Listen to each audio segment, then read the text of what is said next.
Welcome back to Man Now Sports. The the Lakers get blown out by 41 points, man. 41 points. That is insane. That is insane, man.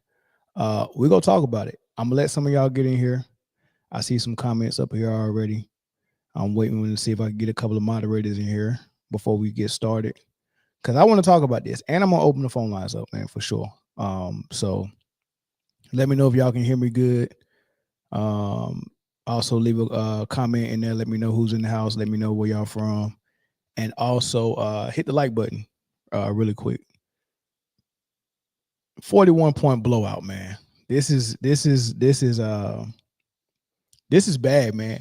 And we called it as soon as we seen the podcast start. We started talking about this ain't a good look. And then when the rumors started coming around that Darvin Ham might get fired, it was like, oh, this is really a bad look because JJ Redick's looking for a coaching job. I know it. I mean, he took an interview in Toronto and was rumored to be getting an interview set up for Charlotte. I was like, this ain't good, man. Is he the next Lakers coach? It was just tacky, right? And we're gonna get to all that, but then Darvin gets fired, and then the rumors is coming out that JJ is gonna get hired, and everybody talk about how bad that was, and then they go and do an interview with the coach from UConn to kind of throw a smoke screen. I don't know if that was a serious interview or not. And then JJ Redick actually gets hired, and I'm just like, man, this is not gonna end well. He has no experience. He looks the part, and that's about it. People was already calling him Pat Riley. We already knew the issues that was with this locker room and his Laker team with an aging leader in LeBron James just couldn't go too far. So I don't know what bringing in an inexperienced coach who never even won at the player level.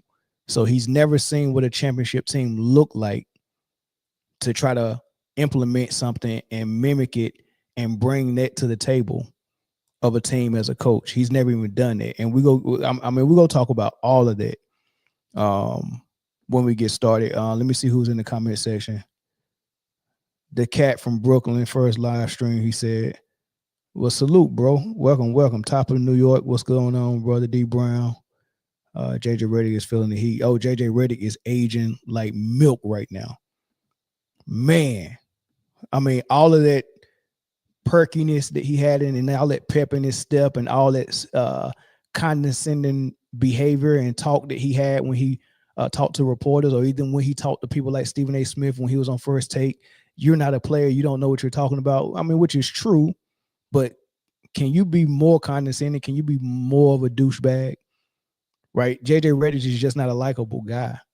And he's one of those politician type guys that, can, make you think he can walk the walk, but he, is all talk. He tricked everybody with this X's and O's and this freaking clipboard on Mind the Game and the way he called games when he was on TV and just made it seem like he was some type of evil genius. But even some of the greatest coaches we've known that was also the greatest commentators, like Hubie Brown. Like Hubie Brown was a coach. He was decent. He was okay. But he was fascinating as a commentator. And when he talked, he would make you think that he was the most he would make you think he was on Phil Jackson level when he talked, right? Because he knew what he was talking about. But that don't mean you can lead grown men, superstar men, carry them to championships and all that stuff. That don't mean you can do that. So, Hubie Brown probably learned real quick, this coaching thing is, I can do it, but I can't do it like that. He got out of coaching. Who else was a commentator that sounds, Tony Romo sounds phenomenal. Those first couple of years that he was in the booth calling games, oh man, I'm pretty sure he got a lot of phone calls for coaching jobs.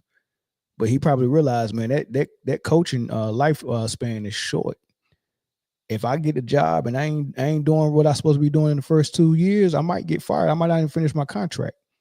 I got a good thing going right here, right? And I don't work as many hours, man. So it's a lot of people that sound good in the booth, that probably still probably should just be in the booth. Like you know, that don't mean you can coach.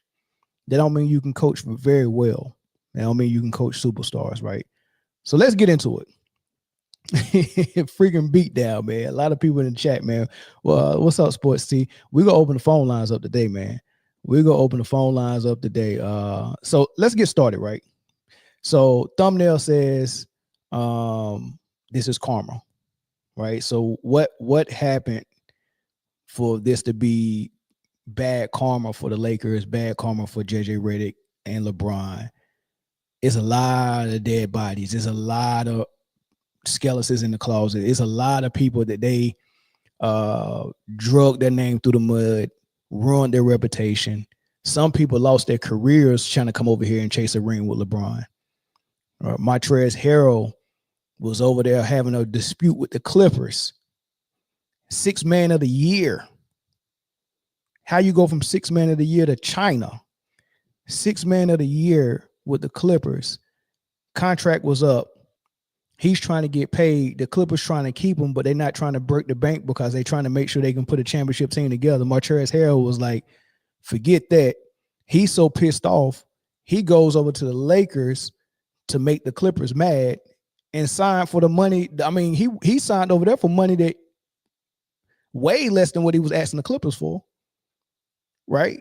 So he probably could have got more money by staying with the Clippers, but he's so mad at the Clippers, he leaves, goes to LA thinking that, oh man, I'm gonna stick it to the Clippers, and he gets over there and career destroyed.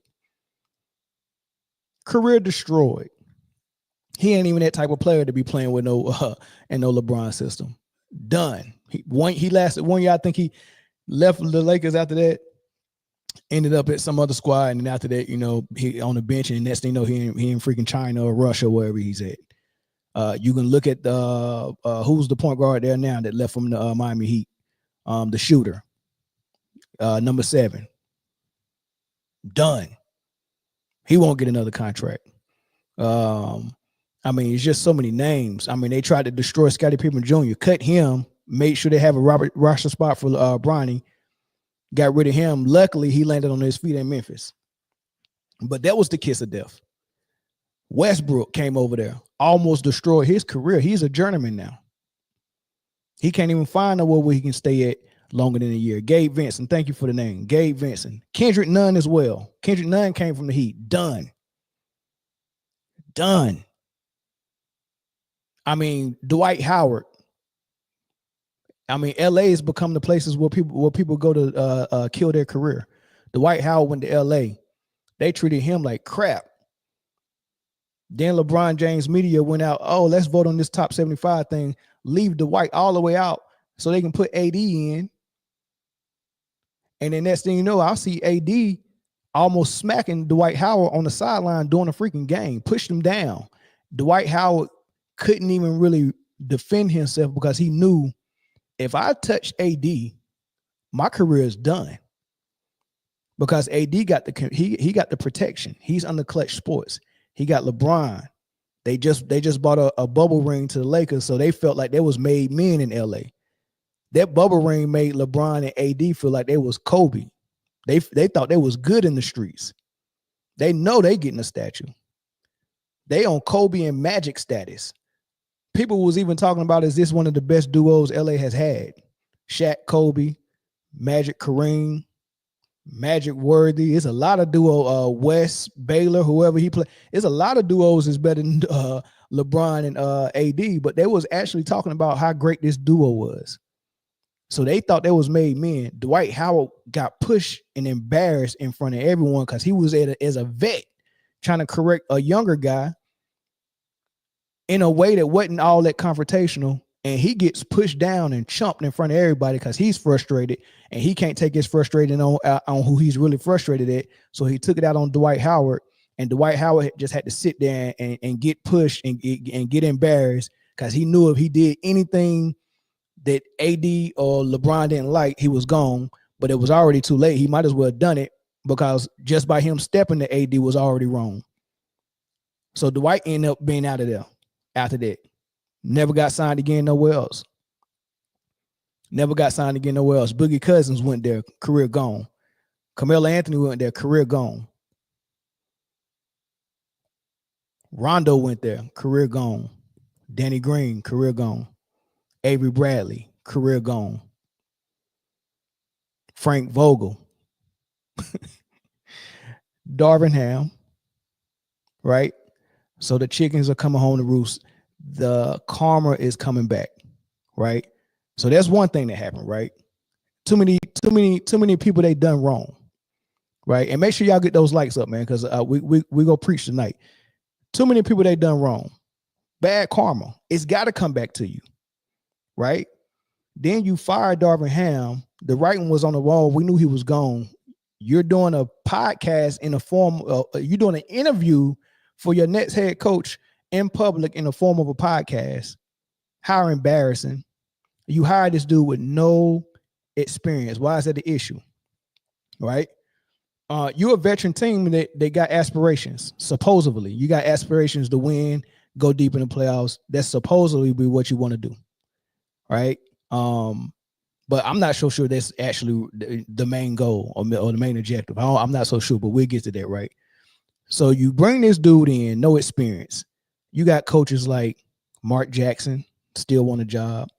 Sam Cassell just was on the bench with the Celtics and got a championship. So he has recently been in a environment and a locker room with championship experience, and not just championship experience for 1 year. They've been to the finals before that, and there have been to 3 conference finals. I don't think Sam Cassell was there for all of it, but just for him to be around all that rich and wise counsel as a coaching staff, it looks good. I mean, Udoka left Boston, and then they brought up an assistant that was under him, and they didn't miss a beat. Looks like he's very competent as well. You want to get guys who's already part of something. That's why people was grabbing people from that Popovich coaching tree. Mike Brown, even Mike Malone is in Denver. They all came from that Popovich coaching tree. Steve Kerr played under Popovich. He played under Phil Jackson. That's championship environment. And then he was part of the front office in Phoenix when they had Steve Nash there and stuff like that. So he's been around. Eric Spoelstra been under Pat Riley for years. Under Van Gundy. Championship experience. He was with Pat Riley when they won that championship with Shaq and Wade. And then he gets pulled up. Like, this is how you grab coaches. When you give a coach a chance, right? If it's going to be a former player, let it be one of the I mean, it's got to be an absolute home run. Jason Kidd was an absolute home run because he was a point guard. That, like I think CP3 would be an absolute home run if you're going to grab somebody with no experience. Because, I mean, just the way he thinks, and then he was a leader before, right? CP3 on every team he was on was a leader. Jason Kidd, every team he was on was a leader. So he's led teams and locker rooms. Point guards are coaches on the floor. And then all-star and Hall of Fame point guards are really coaches on the floor. Rondo will be a great coach. Sam Cassell, like, these guys are people who are point guards who ran teams, coach on the floor, extension of the coach on the floor. But what makes it better is they won. J. Kidd won in Dallas as a floor general. And he took several teams to the finals when he was in New Jersey as a floor general and the team's best player. CP3 got that same type of resume. He didn't win, but he's still a winner, more of a winner than JJ Redick, right? So when they start saying stuff like JJ Redick is the next Pat Riley, how?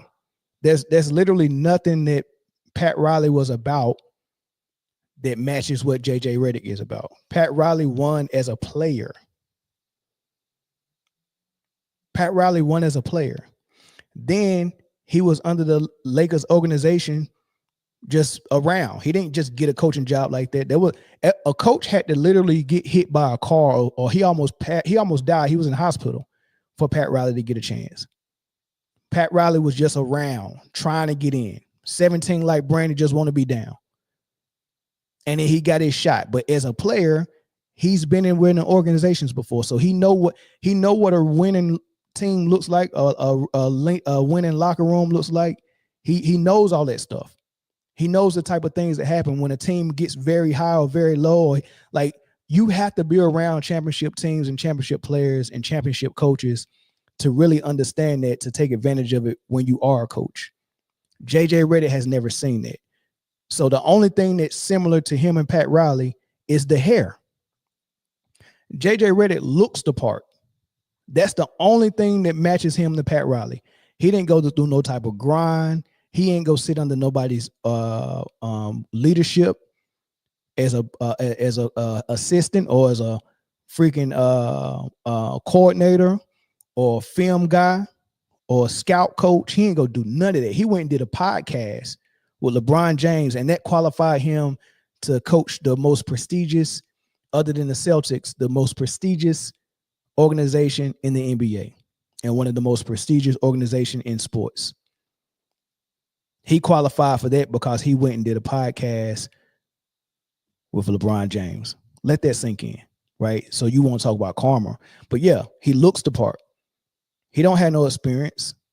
He wasn't a player who actually, like, you get what I'm saying? Like, I remember listening to Steve Kerr. Now, Steve Kerr, not a floor general, not a starter, not an all-star, not a Hall of Famer as a player. He could shoot good, but he wasn't good enough to be in the games as a starter. You know, he was a specialist, right? But he was around a Cleveland Cavaliers team watching Mark Price and his backup Terrell Brandon.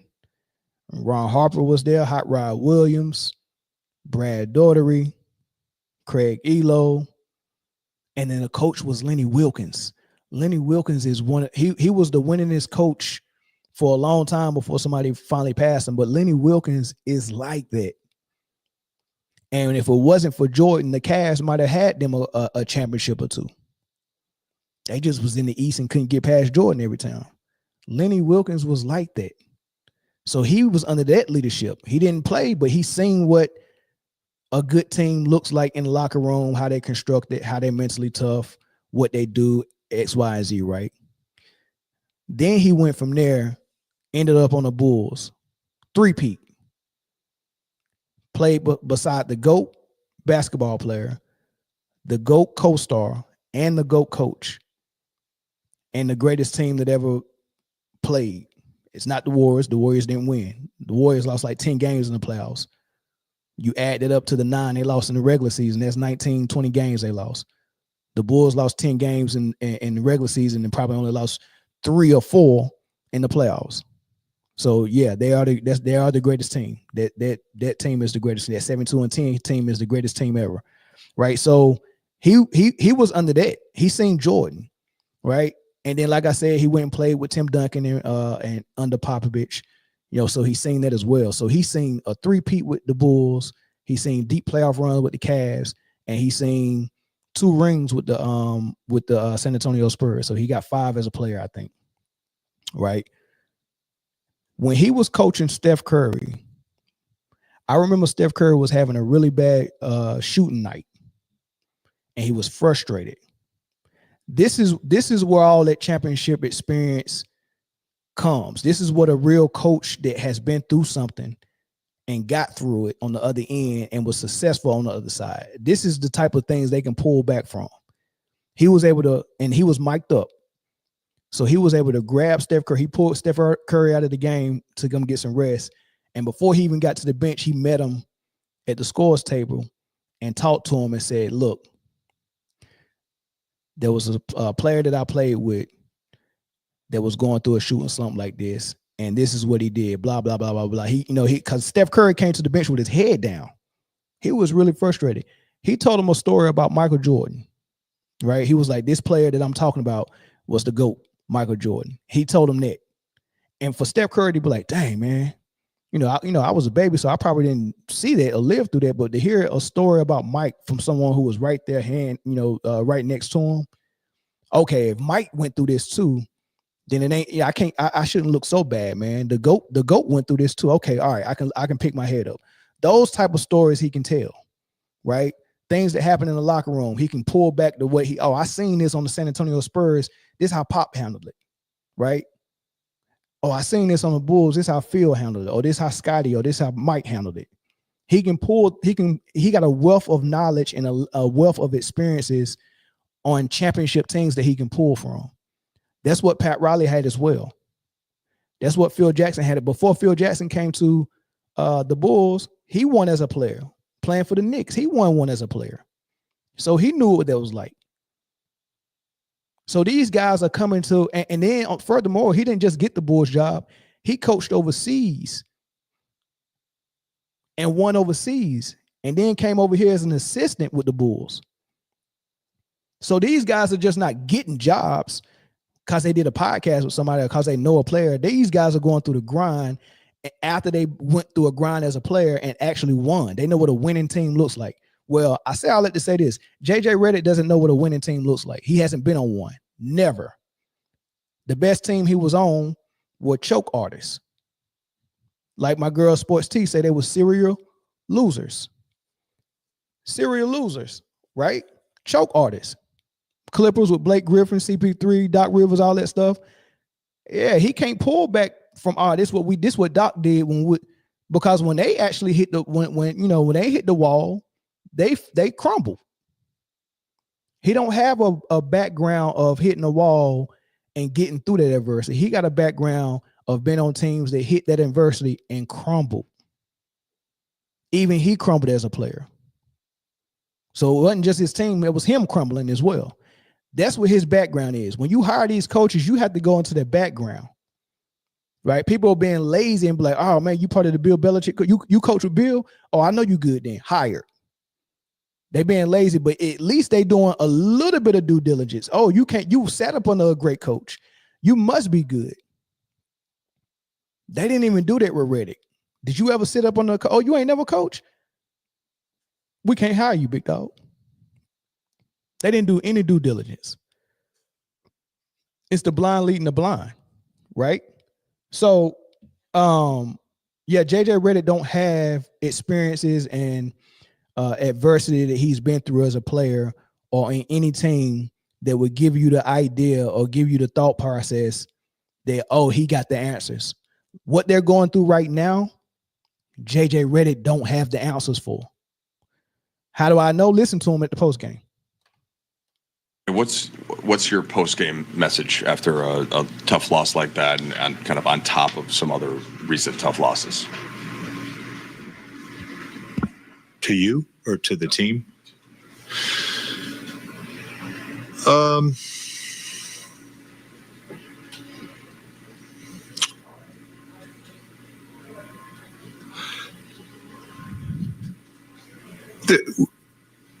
There has to be some ownership, and I think when a group is not performing well, which happens, and it happens to bad teams, it happens to good teams, it happens to great teams. You can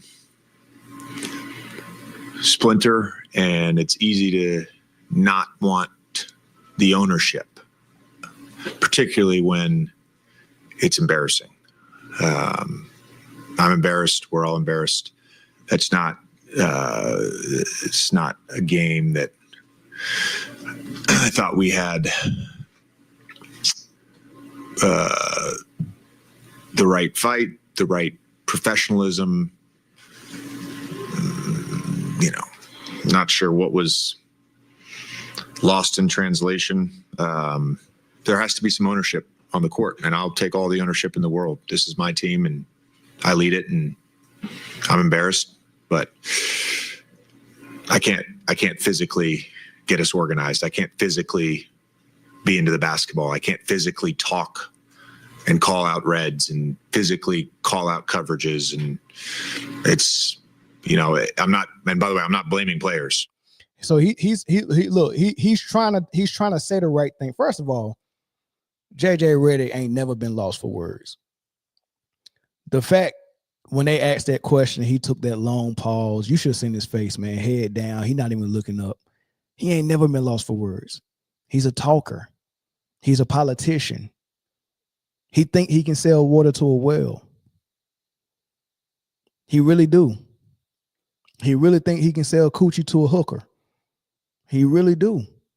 Right? He think he's that much of a smooth talker. To see him stump from just a simple question was, it tells it all. He had tears in his eyes last blowout. It tells it all. He's so arrogant, so cocky, so condescending. And to see him so humbled like that, that's what he needed. And that's why this is karma. That's what he needed to have. I mean, he should have got this years ago. I can't believe he's never been humbled. People should be humbling this dude everywhere he goes. He needs to be humbled. The fact that this man had the nerve to trash talk Larry Bird, the fact that he trash talked Doc Rivers, Austin Rivers, Jerry West, Havlicek, the entire era before the 90s. Like the stuff that he was saying about these people. I mean, to get Jerry West so mad that he goes on podcast to talk down on JJ Redick. How you get an old man that mad? How do you get Michael Cooper, who's a Laker, so mad? Now, mind you, this is what pissed me off about this Laker hire. He disrespected Jerry West, who's Mr. Laker, and get a Laker job. That's supposed to be a fraternity. Magic Johnson would have never hired him just off the strength of what he said about Jerry West. Never hired him. So now they're getting their karma now, right? But he made Michael Cooper so bad, who's a Laker. Michael Cooper destroyed him so bad on his podcast. And the reason why he destroyed him is because what he said about Bird. And when he said it, he said, I'm going to tell you something. I hated Larry Bird my whole career. I still hate Larry Bird. But he's done too much for the daggone game to be talked to or talked about like that by JJ Redick. And he undressed JJ Redick like it was, I don't know. He did JJ Redick pretty bad. I did a video on it. All of these legends coming back. I mean, what he said about Havlicek. Havlicek is 1,000 years old. He got on the podcast to respond to JJ Redick. How can you go out and disrespect so many freaking greats like that? People who laid the foundation for y'all.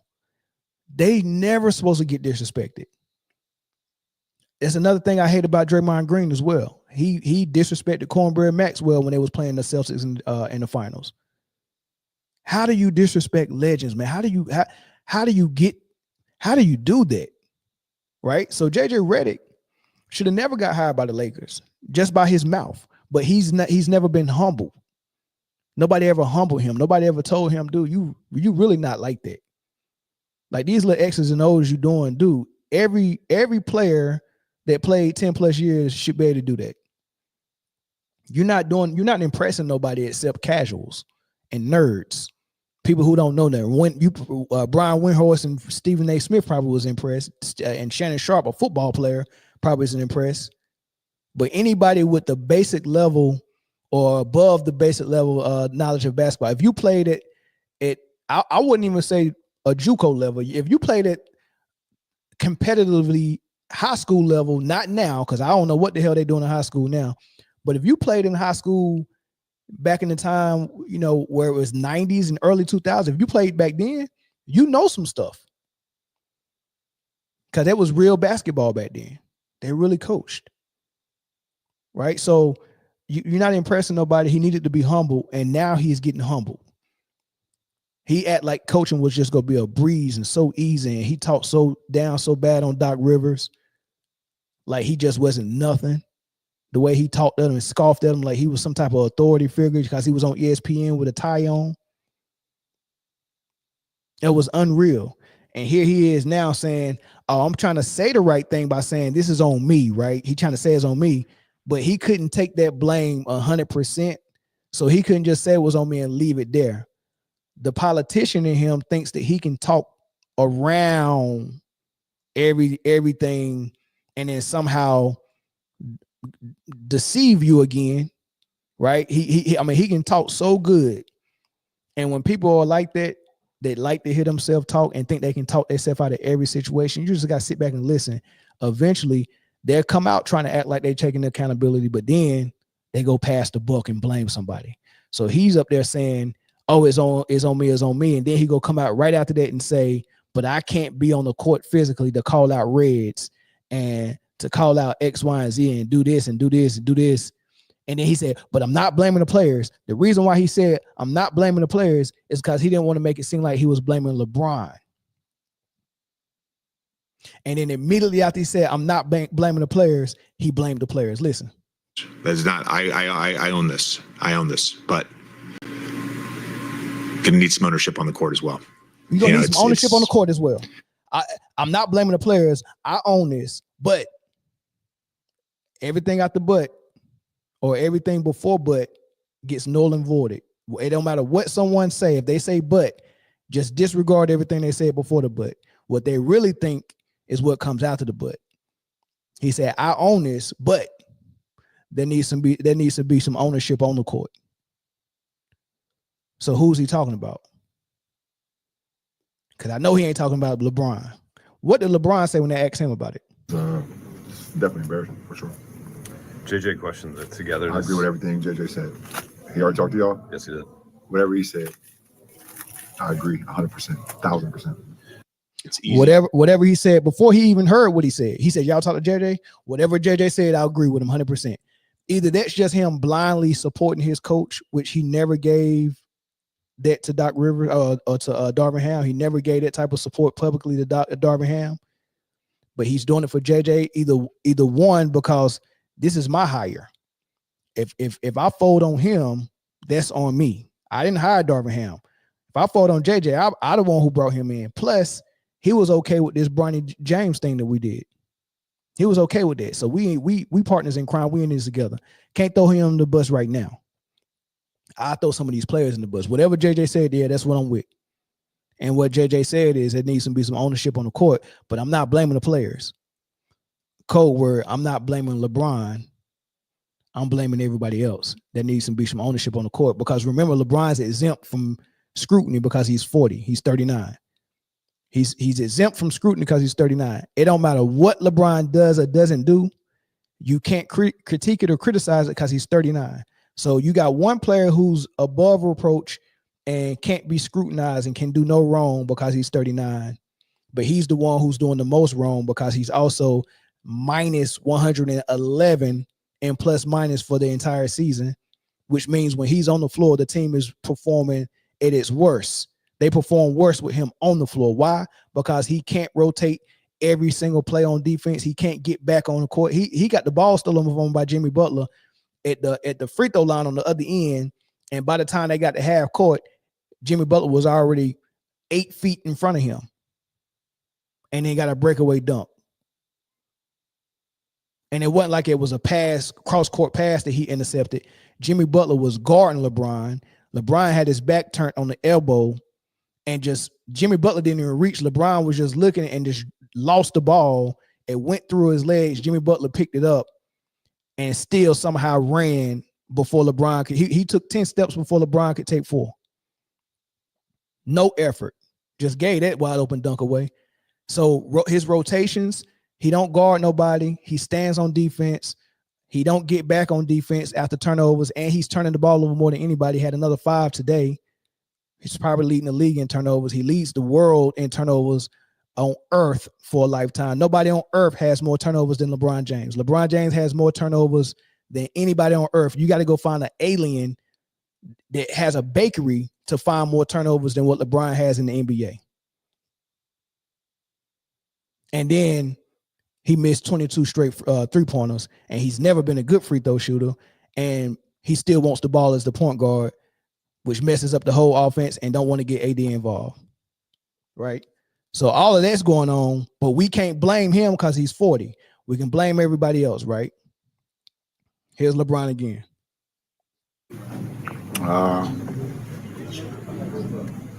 Yeah, you can't. There's no schemes or X's and O's or whatever that can that's gonna get you through that. You know, if you don't want to come to compete, then that's other issues. He said, if you don't want to come to compete, that's another issue. If you don't want to come to compete, and he's right, they didn't come to compete. But who's he talking about? Who was he passive aggressively talking to now in the media? So Richard Jefferson and Stephen A. Smith and Windhorse and Nick Wright and Shannon Sharp and did I say Kendrick Perkins? They can all get in the media tomorrow because they got their marching orders now. LeBron told them no effort. Watch tomorrow.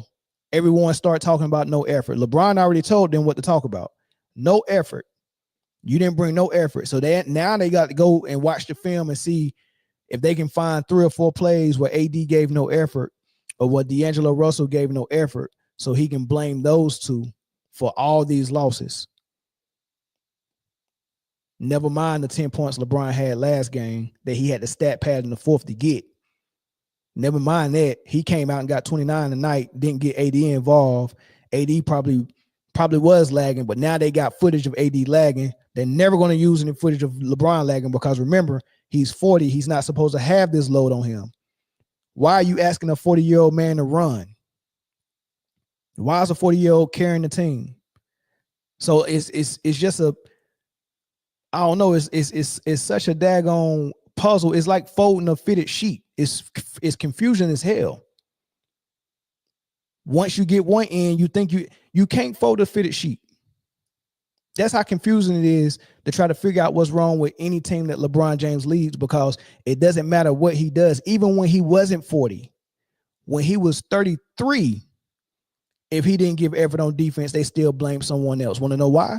Because the excuse back then was you can't ask a man to lead a team in points, rebounds, and assists, and then also ask him to defend the best player. It was always a reason why it was okay for him to lollygag on defense. This man hasn't played defense in 8 years consistently. You can probably find a game where he played some good defense or a quarter or a half, but you can't find a stretch of games in the season where you're saying that LeBron is one of the best defenders on his team. You can't find that. And it's not been so since he left Miami and went to Cleveland. He hasn't defended on a consistent basis for 8 years. And it's always been a problem, but you can't critique it. You can't critique it because he got so much protection in the media. You can't blame this guy because he does so much on offense. And I've heard it so many times before. They said the same thing about a rookie in Caitlin Clark in the WNBA. She's rebounding, assisting, and scoring. You can't expect her to play lockdown defense as well. When have we ever gave a superstar like Michael Jordan a pass on defense where, hey, look, it's okay for him not to get effort on defense. Everyone else needs to get effort because he's doing all this offense. It ain't never been the case, man. So we always got these excuses why LeBron don't have to play defense. It's ridiculous. It's really ridiculous. So let's do this. Let me finish what this karma is all about. So the karma, you hire Pat Riley, fake Pat Riley, all because he got a part in his hair and mousse, and his hair fried, dyed, and laid to the side. He looks the part. He looks like Pat Riley, but he has no experience like Pat Riley as a player. He's never won. He's never been in a winning locker room. He don't have a wealth of knowledge to pull back from to give the Lakers right now during adversity. All he knows how to do during adversity is crumble, fumble the bag, and choke. That's all the Clippers did. That's all the Clippers did. Fumble, choke, crumble. That's his experience, right? But you hired him.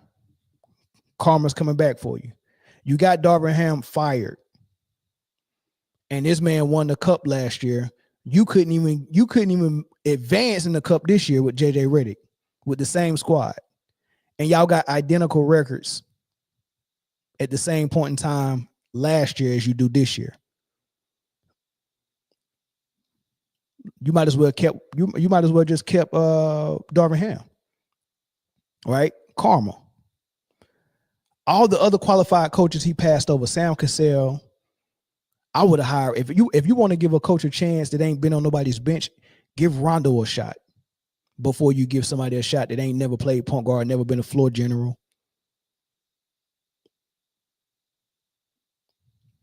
I'm like, seriously?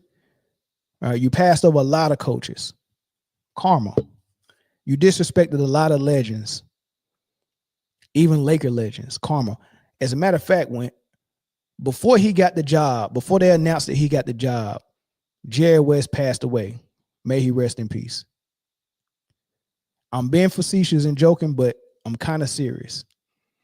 If you believe in the basketball gods, it's almost like Jerry West was like, look, take me now for two reasons. One, I can't be around while this dude go and mess up my Laker organization. Take me now. And number two, I want to make sure I'm sitting down watching from on high as that junk crumble to the ground. I want to watch it from up yonder. Or I want to make sure they do crumble. Go ahead and take me on up there. Let's go ahead and make sure we orchestrate this junk right now. He probably making trips down to the Lakers every game night. He probably getting permission to come back down here. I'm gonna make sure they don't hit no threes. These clowns. JJ Redick said at the beginning of the season he wanted to shoot between 45 and 53s a game. They shoot so bad, 22% tonight. They only hit 5. They only shot 22. The threes were so horrible. Just stop shooting them. He wanted LeBron to shoot about 10 a game because he was shooting 40% last year. Man, why not shoot more of them? You need to shoot more of them. You and AD. Are you serious? You want to shoot more threes? Okay. Well, 22%. The Heat shot it at 51%. They shot 47 threes. They hit 24 of them. That's the ball game right there. They tried to help him out a little bit, gave him 19 free throws. The Heat only got 9. So they tried to help him out on free throws, but the offense is so bad, they only got 29 assists. The Heat got 42 assists. The Heat out-rebounded them 52-36. They got 13 offensive rebounds. They got 11 steals. They got 5 blocks. And beat them by 41 points. Karma. Right? Karma.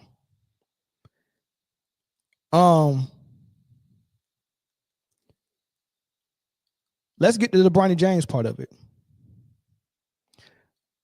Because I told everybody on another episode that this locker room is going to be shot. LeBron James, I don't even know where Britne is at. LeBron James is hiding the boy from the world, but he can't hide the world from the boy.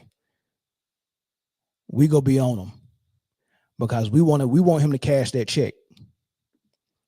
We want him to cash that check. We go see this check get cashed.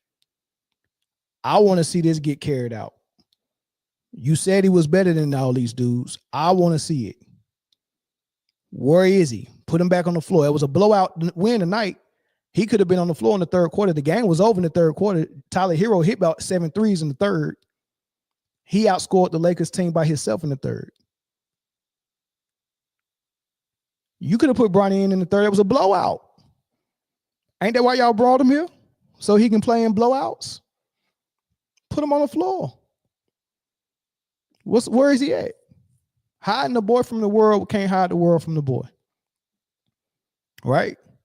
So what's going on? So on my episode, I told everybody, you can't sustain a locker room like this. I remember when it was a distraction the year that LeBron was supposed to break Kareem's record, the scoring record. They came into the season, and that was the talk of the whole season. It seems like LeBron always figures out a way to make sure that he and his team is the talk of the media. So if he don't have a championship team for them to talk about as far as basketball, he figures out some other way to get in the media. One year it was by bringing in Westbrook. One year it was bringing in Melo. One year it was breaking or passing Jordan in scoring. One year it was passing Kareem in scoring. He always figures that this year it was Britne. It's almost like he sits down with Clutch Sports and Jeannie Buss, and when he talks about his next contract or his contract extension, he's not talking about it like we go get a ring. He's talking about it like, I can make sure that you're on TV. You're going to sell tickets. You're going to sell jerseys, because no bad press or no press is bad press. If they're talking about you negative or positive, they're still talking about you. So he knows that. He even tweet goofy stuff if it gets too quiet. Oh, they ain't talked about me in a whole week. Let me tweet something stupid. And then they just start talking about him. He knows how to do. It's almost like, I don't even know if he run his Twitter. It might be somebody that worked for Clutch. Just, hey, look, man, we got to get some traction. Ain't nobody talking about us. Jersey sales are down. Let's figure out a way. Right? It's almost like he's manipulating this whole thing. So when he negotiates, I don't think that LeBron speaks to Jenny Buss about winning. I think that was long gone when he left Cleveland. Miami, and when he left Cleveland the second time, I think his time of discussing things from a basketball perspective was done. I think it was all about what he could do for the franchise financially by his shenanigans and his media that he is paying for in his sports agency. Right. So I think if you remember when they was playing a SGA and OKC Thunder, that's the night that he told everybody, tonight is going to happen tonight. I'm going to go ahead and break that record tonight. They needed that win, or they was going to be out of the playoff. I think they probably didn't make the playoffs that year anyway. And Anthony Davis was so frustrated. And I remember after LeBron finally hit the shot, the fadeaway from the free throw line, pass Kareem up for the record, and they stopped the game, and then everybody went to the bench. Them clown, the whole arena was celebrating and erupted. SGA had the eye of the tiger in his eyes because he really wanted to win. He really out there playing for real, for real. They out there playing for play. And Anthony Davis was locked in because he showed up to LA for winning, and they won that bubble championship. And he thought he was a new dude. He felt that he was a new serious player, locked in, going to go get more rings, and LeBron was playing. LeBron had his own agenda. It was a distraction. Him getting Kareem's record was a distraction the whole entire season, so much so they didn't even perform well. And you could see it all on Anthony Davis' face. He hit that shot. Anthony Davis went to the bench and had his head in his hands. He wasn't even happy, smiling, or nothing. He was frustrated, face red, almost had tears in his eyes. It was almost like, man, finally it's over. Now we can play some freaking ball, but they still freaking celebrating and stop it. And we losing. We're not even gonna win this game. It's the fourth quarter. We're not even gonna win this game. How can you no one can have a dual-headed mind when it comes to winning? You have to have a singular mind when it comes to winning. My goal is to win. That's all I'm shooting for. If you split your mind any type of way and have any other agenda other than just winning, that is enough to wreck a locker room and to wreck your focus and to be a distraction. And that's what LeBron was when he was going for that record the entire season, the entire offseason, really. They had been talking about it so long. He was a distraction. He's been a distraction ever since the bubble. Ever since they won in the bubble, everything after that, distraction. Well, Anthony Davis wants to win. He's frustrated because they about to lose this game, but everyone's celebrating because he passed Kareem, and he just want to get in the playoffs. He just want to win this game. The next morning, Shannon Sharp, Nick Wright, Windhorst, they rip Anthony Davis apart. I want y'all to go back and find that footage on ESPN and Fox Sports and all that stuff. I want you to find the footage of Shannon Sharp calling Anthony Davis everything except the child of God. He called him jealous and all this. I mean, ungrateful. You can't be happy. This supposed to be your friend that brought you over here, got you a ring. You can't be happy for him. They call him all types of trash because he wanted to win and he didn't like the circus. So you can't even have a facial expression that LeBron fanboys dislike because they're going to tear you apart in the media. They tore Anthony Davis apart, but LeBron was the distraction. Same thing this year. The Bronny James thing is still and was an entire distraction. Season's not going to go right. Hiring JJ Redick is a distraction. All of that is a distraction. This is what Kevin Durant was talking about when he said it's so toxic around LeBron. No one wants to go play over there. Everything around LeBron is toxic, right? So the Bronny James part of it is a distraction. This is the distraction they could have avoided, but they volunteered for this distraction, and you can't get around it. And it's distracting for so many reasons because that singular focus that you're supposed to have when you're trying to win, you can't have that singular focus if you got another agenda. You can't have that singular focus if you have ulterior motives. You can't have two priorities. One thing is the priority. Everything else falls by the wayside. They made Bronny James a priority. We got to draft him, and we got to make this history, and we got to make a circus out of it. Invite the Griffies, make photo ops, put him in game 1 in LA, and then call him up from the G League, put him in another game in Cleveland because that's where he was born, in Ohio. And then when he goes down to the G League, you can't even fly with the team. You get called back up to play with the big boys. Well, you ain't even ready for the G League, but you get played with the big boys, and the dudes that's better than you on the G League, they can't get called up to play with the big boys. We calling you up because of your last name. And you really think that a lot of grown men are going to look at that and respect it.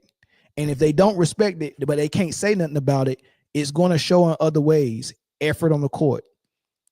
I can't run through a wall for someone that's doing this. I don't respect it. So I can be here and I can hustle, but it's something that goes beyond hustle that we call running through a wall.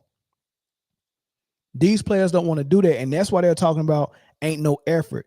They don't want to play for LeBron James no more. He's too disrespectful to the game and too disrespectful to his peers. He's ruined the NBA with this childishness, and nobody respects it. Nobody respects it, and it's showing. You can't run through a wall when you feel like this about somebody that you're supposed to play with or play for. And make no doubt about it. You play for LeBron James because he hired the coach. JJ Redick coaches for LeBron. He can't even critique him or criticize him. Even Phil Jackson could criticize Kobe and Shaq. You can't critique LeBron. And just like he said, whatever JJ Redick said. It's definitely embarrassing, for sure. JJ questioned the togetherness. I agree with everything JJ said. He already talked to y'all? Yes, he did. Whatever he said. Whatever he said, because they like this. And JJ Redick in his interview said, "Oh, I already talked to LeBron. We talk a lot. I talked to him this morning." They coaching this team together, which is fine. Your best player is supposed, but your best player is AD though. That's what makes it so confusing. You know what I mean? So yeah, he's hiding the boy from the world, but he can't hide the world from the boy. You're hiding a child, LeBron. Let that boy go home. Right? But yeah, that locker room's jacked. They no longer want to play for JJ Redick. JJ Redick might not ever get that locker room back. The only thing that LeBron can do to save this is make a bunch of trades. He got to get some new people in there, and they'll probably last for about a month, and then it's gonna fall apart again because putting pouring out old wine out of your wood container. You know, if the old wine go bad and you pour the old wine out and pour new wine in that same container, then the new wine go bad. All right, it's the container that needs to be replaced. All right, so you can't pour new wine in the old basket or old bucket, however the saying go. Right, so you can bring new players in all you want to. You can bring in new players, but as long as LeBron is there and JJ is there and that environment exists, you're not gonna be able to fix it. Not gonna be able to fix it. All right, I'm gonna open the phone lines up, and I'm gonna get to these 2 super chats. I appreciate y'all. If y'all want to donate to the Cash App, man, the Cash App is in the description. If you scroll down in the description box, see the Cash App. Donate, man. Help me keep making content. All right, so John Wayne, $20 super chat. Appreciate it. As a former player and commentator, JJ knew. Hold on. Donate, man. Hey, caller from California, shut YouTube down in the background. And give me a second. JJ knew players in this era do not listen to coaches or play defense. The arrogance required to think he could step in and coach with no experience is crazy. AD, get ready for the guillotine. They gonna destroy AD tomorrow morning. Watch my word. Shannon Sharp. As a matter of fact, Shannon Sharp probably already destroyed him because he did his nightcap with Ocho. He probably already destroyed AD. I'm gonna listen to it after I finish with this. Donnie T with the $5 super chat. They started using two-way player to hide that Kawhi was better than LeBron at the time. Paul George was on the path to be better. You might be on to something there. All right, let me get to this phone call. All right, caller from California. Hey, what's up? What's up, Mel? What's good? They better not make no trades. Hey, They better not. They better not make no trades. Those trades are 5 years and 7 years out. They better not make no trades on this damn. I'll be so hot. They talking about Brandon Ingram. And I called you before. I told you my baby Lakers was the move and not to go this route. I called you before and said that. But I'm not trying it, and do not waste no more draft. You know this draft pick Atlanta got is a Laker pick that they traded for AD, and the Pelicans kept pushing it because it was a pick swap. So now this 25 pick that they traded it to Atlanta. I think when they got Murray or something like that, but I think Atlanta has it, and it might be a lottery pick. That's crazy. So now that's the difference between how Kobe went out and how LeBron's going out. Kobe knew he knew it was over. So he said, give me my money. You ain't got to pay nobody else. I do one last year with y'all, do my farewell. Just pay me because I know you're going to make money on my farewell to pay me. Give me a 1 year extension of a lot of money. But don't worry about going to go get no other free agents, man. This thing over. Keep your draft picks. And they was able to get a lot of good players by doing that when he left. But when LeBron retires, it's over. Because AD's gonna leave. AD's gonna walk. And his prime is almost done. Well, his prime's almost done. I don't know if he'll walk because LA is still LA. I don't know if he'll walk. But when Kobe was going through his post-injury with the Lakers, Laker fans were tanking. Like, we knew that we weren't good, and those picks were protected. So we had to have poor records in order to keep those picks because we traded them or we protected them when we traded for Dwight Howard and Steve Nash. So it was a benefit to the Lakers, even though everybody was talking trash about Jim Buss. We actually were a very wealthy organization when it came to talent before LeBron got here. That's true. We had 4 consecutive lottery picks. 3 of them were number 2 picks. And the next picks available to trade, number 1 picks are 2029 and 2031. And Jamal Crawford's son is going to be available in 2029. He's only 14. And and the other guy in 2031, he's only 12. So whoever these 2 guys are, I am not trying to get rid of a possibility of drafting one of these guys because AD may be gone by then. And even if he's not gone, I mean, come on, man. AD will be what? By the time 37 or man, something. come on, man.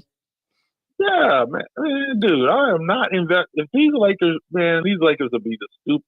I mean, right now we got the bubble ring, and you could shine it up and call it the Kobe ring because we got it when Kobe passed away.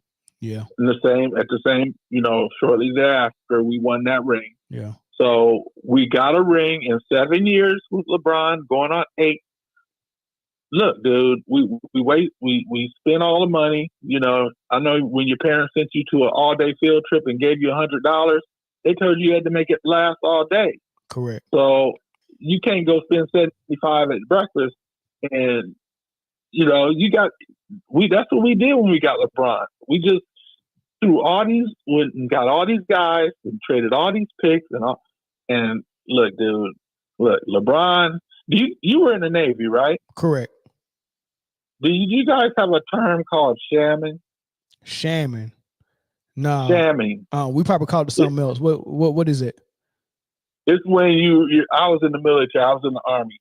And when when your platoon is doing something like a task and you're all supposed to be doing something together, but sometimes some members of the group want to go act like they busy and pretend they working while everybody else is doing the hard part. Yeah. We say, "Oh, he's over there shamming," We call it malingering. We call it malingering.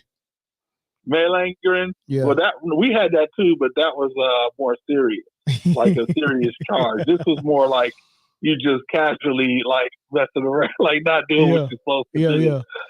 Yeah, so it was more like, it was more of a like something you would just do and get called out on. Basically how LeBron played defense. He shams. And how he plays offense. He plays both sides of the ball that way. Well, he motivated when he get the ball, though. When he got the ball, he gets real motivated. Yeah. But on defense, but mainly on defense, he's over there, I'm watching, making sure this three, I'm guarding the 3-point line over here, So, man, it's like, and, I've been trying not to call him out on it because I never really liked LeBron because I was always a Kobe fan. Yeah. But when he came to the Lakers, I decided, I'm going to give him the benefit of the doubt. But, man, they better not trade these 2 picks, man. I tell you that much. Hey, man. That'd be the dumbest thing they could do. You already know LeBron don't care. I know he don't care. That's the thing. You already know he don't care. Man. He don't care about the here and now and what benefits him, man. He don't love the Lakers like Magic and Kobe loved the Lakers, right? They like Kobe showed up to the Lakers as a kid, 17. Showed up as a kid. So even Shaq don't have love for the Lakers the way Kobe and Magic do. Kobe and Magic absolutely love the Lakers. Even Jerry West didn't love them as much because they had beef when he left the Lakers and went over and did what he did with the Grizzlies and the Clippers. But no one loves the Lakers more than Kobe and Magic. They are the greatest 2 Lakers that has ever played for the organization. Kobe loved the Lakers so much, and I know this is gonna sound like the Bible. For God so loved the world, he gave his only begotten son. Kobe loved the Lakers so much, he bowed out gracefully with his retirement and said, I want to set y'all up for success in the future. I'm not trying to make y'all go out and spend all your draft picks to try to help me out for the last 2 or 3 years when I probably can't get it done. LeBron's not doing it. He's not humble, and he don't love the organization like that. He don't love it. And he better not get a statue. He better not even get his jersey retired with the Lakers. Retired with Cleveland. Oh, he's going to get both, though. There's no way. He's going to get both. That if Jenny Bush do that, it's going to be an earthquake that day. Well, maybe the fans will say something. I don't know. But, a lot of people, they die off and they don't remember. And the new people come along and they're going to say he's like one of the greatest ever. They're going to want to attach Lakers to greatness. So they're going to, insane. People don't know. People don't know. A bubble ring. That is crazy. That's going to cheapen every statue that's up there. If you can get one for a tournament, the bubble ring is the same ring as the in-season tournament. No, it ain't. It is. No. What's different? The difference is it was a 7-game series. The difference is, it was in a bubble. It was COVID, so it was different. How many games they played in the bubble? They played. I think they played 8 games at the end of the season. Eight regular season games, I believe it was, each team. Mm-hmm. And then they played the regular full playoff. Mm-hmm. And how many times they play a game, hop on a flight, and fly across the country to play another one? None. Oh, okay. Oh. None. No, I mean, it was a different circumstance. Oh. It was a different circumstance for sure. I mean, I agree with you there. Yeah. So but, you know, it was really the in-season tournament. Really, the in-season tournament is more strenuous than the bubble ring. Well, the in-season tournament is one game at a time, and it's only it's one game. They paint the court, and then they take it to Vegas for a little tournament. And that's just to get people to watch during the beginning of the season. That's all that's for. Okay. Just to drum, because people weren't watching at the beginning of the season. That's all that's about. And you got to understand. I mean, you know that's what it's for, right? Yeah. Of course. But look, I appreciate the call, man. Let me let some more people get in here before I end the stream, man. Thanks for the call, for sure. All right, Mel. Thanks, man. Shout out to Andrew Williams in the Cash App. Let me see. Did she send a message? Hold on. Let me see if I can find this. No, she didn't send a message, but she sent me a $10 Cash App. Thank you for the Cash App, Andrew Williams. Appreciate it. Appreciate the donation. Ronnie, what's good, brother? What's up, bro? How you been? I'm good, man. What's your thoughts? I guess I gotta ask the questions again, man, because I don't think people are really understanding or connecting all the dots to this shit, man. Okay. Why did LeBron leave Miami? That's a good question. Why did Magic Johnson leave the Lakers? And then a few months after that, they gave the whole house for Anthony Davis. Why didn't the other young men who had heart issues get drafted into the league? Why did Bronny Jr. get drafted into the league? Okay. All of these things are connected to a root. It's all rooted to one thing. It's one source. And it's all about money. It's all business. This whole situation is business. Reddick, JJ knows that it is. He's in for the same reasons that Rob Pelinka is in. He's in for the same reasons AD is there. It's all connected. Magic knows the same thing, but he can't say anything. It's just BS that's going on. It involves LeBron James, because he's not. What we got to understand is that he's not a basketball player. He's a brand. So all of this is just about the brand. It's not about the team. That's why it's so easy for him to jump around from team to team, and he's not rooted into the tradition, into the greatness of the game. It's all about him. And it's been that way since he entered the league. Hell, before he even entered the league. It was already being set up of, we're going to make as much money as we can off of him. Keep throwing out the question between him and Michael. We know he ain't close, but just keep throwing it out. Right. Because the more you throw it out and the more you throw it out, that's just the closer you put him to Michael. So now it's Michael LeBron.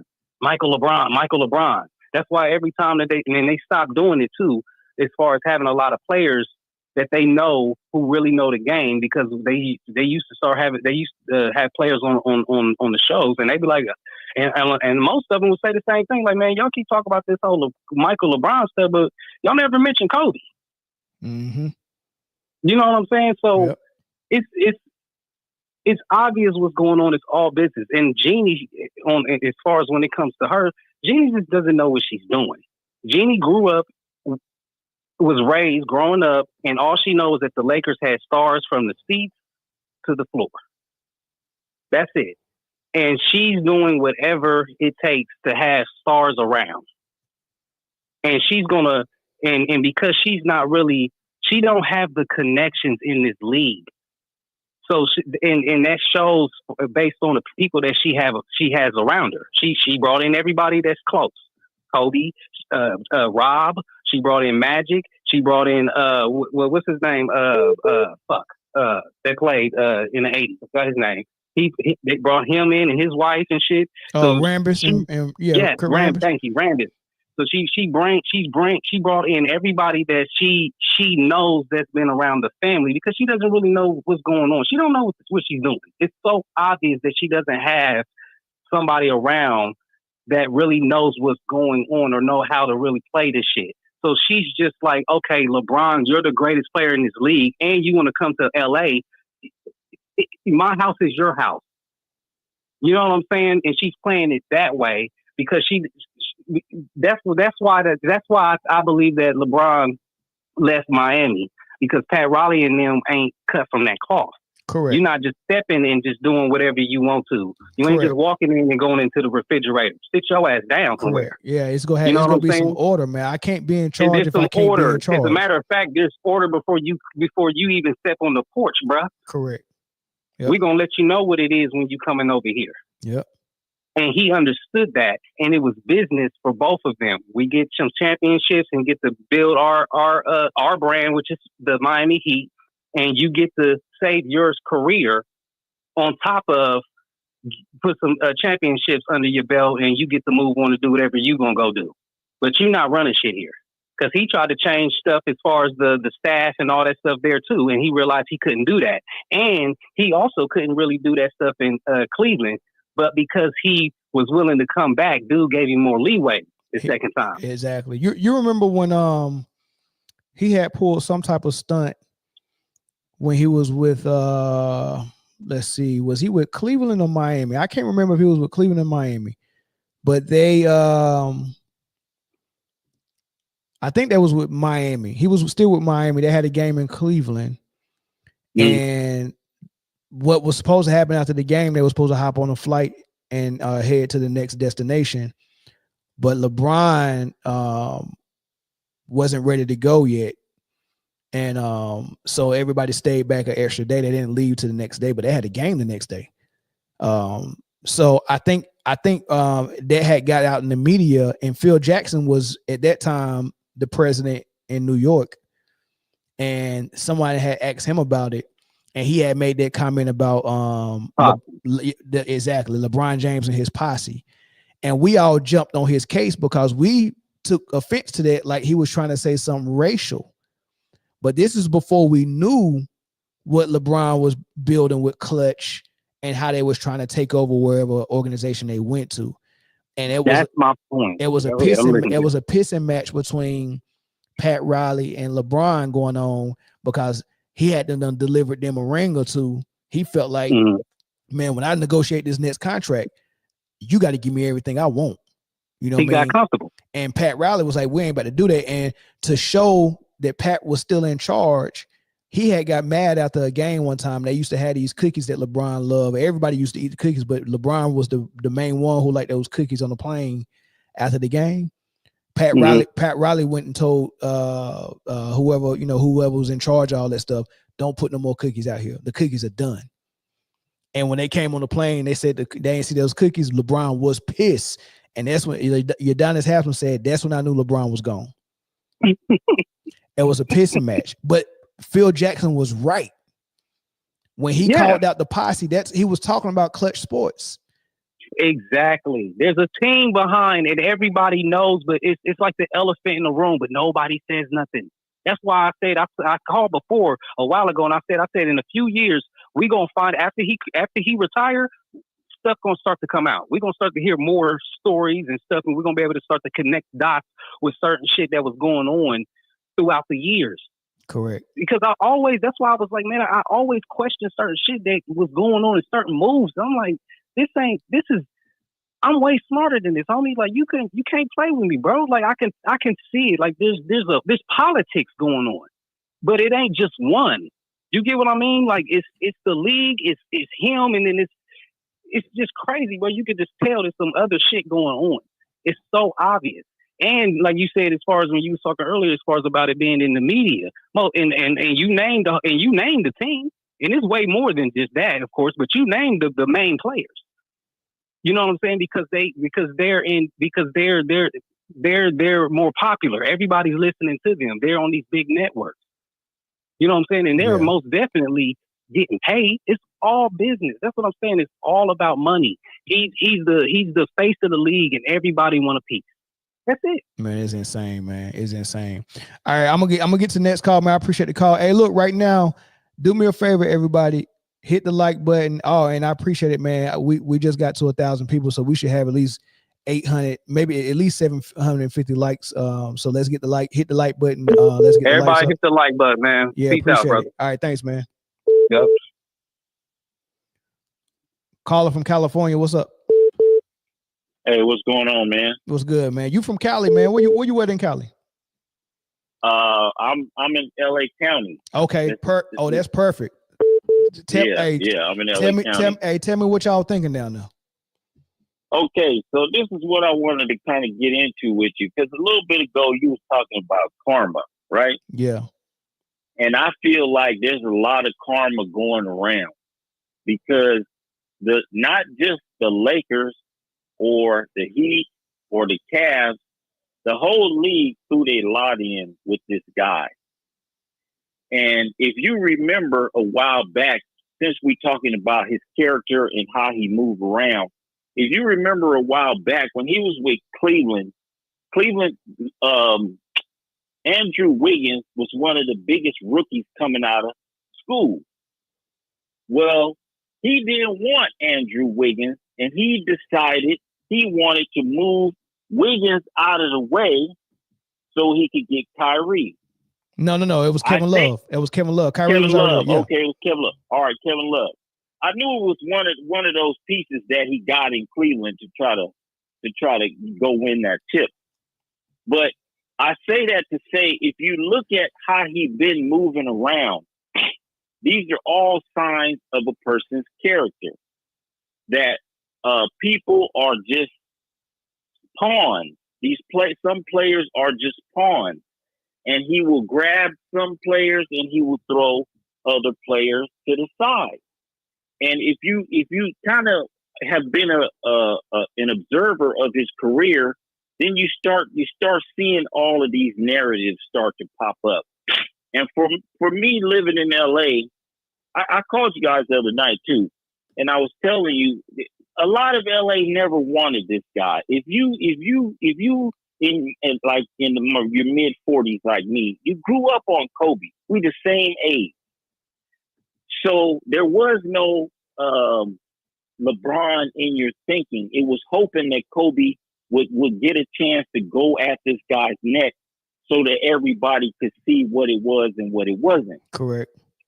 But what proved it to me was the Redeem team. If you've seen the documentary, you've seen everything revolved around Kobe when it came to the Redeem team. But the part that people leave out is that after the Redeem team is when Kobe went on to win those 2 championships back to back. Correct. So this idea that LeBron James been the best player for the last 15 years, all these are media narratives. And lies created too. by lies too, yeah, exactly. And people believe it because they weren't paying attention back then. They really believe that bullshit. They do believe it. You know what I'm saying? And if you look at how things played out with Magic tried to give everybody the game on his way out. He said, "Look, this guy is trying to stab me in the back. Oh man, I'm trying to do what's good for the team." Exactly. He was like, "Man, don't put me in charge if I can't be in charge. I'm trying to find a coach, and you telling me I don't have the power to fire nobody. You telling me I'm the president of basketball operation, but I can't fire Luke Walton. Right. I can't fire Luke Walton. The same thing anyway. Yeah. How the heck you go ask and beg Magic Johnson to step off of his throne because he has an empire? He was already part owner of the Dodgers at that point. He already had all these businesses all over the place. He didn't need no job. He came here for the love of Jeannie Buss, Dr. Buss, and the Lakers. Not LeBron or Clutch Sports. He came for the love of the Lakers and Jeannie Buss, and came and did a president job and they wouldn't. They when they hired him, but they still had him working side by side with Rob Pelinka. I was thinking that was because Magic don't have the time to actually be in the office and run it like that. So I'm thinking Magic is the big boss, and Rob Pelinka is gonna be the one that's in the office all the time taking orders from Magic. And that's probably what Magic thought as well until he tried to fire Luke Walton. And when they said you can't do it, and it wasn't Jenny that said it, it was Rob Pelinka that said it, that's when he realized he didn't have no power. And he was like, how I'm trying to fire somebody. He was honest. He was like, I wanted to fire Luke Walton. They wouldn't let me. And then they backstabbing behind my back. I'm Magic. I'm Mr. Laker. Right. Me and Kobe, Mr. Laker. How can Rob Pelinka be talking behind my back at this organization? And I'm freaking mad. You got to be kidding me. I'm out. He didn't call LeBron. LeBron found out he quit the same time we found out he quit. So he didn't call LeBron. He said, if I would do it over, I would have changed that part. I would at least call LeBron. But really, he did what he had to do. He showed up. He showed star power, and he made it look real intriguing to AD to request a trade and come over there because it looked like the Lakers got something rolling. Even Magic's involved. So he did his job. Yeah. He came over there and did what he had to do. He got AD there. He got LeBron there, and then he rolled out. Man, y'all got it. Whatever, you know what I mean? But so, a lot of people forget that Magic was raised under Dr. Buss. That was like his pop. It was like his second pops. People forget that.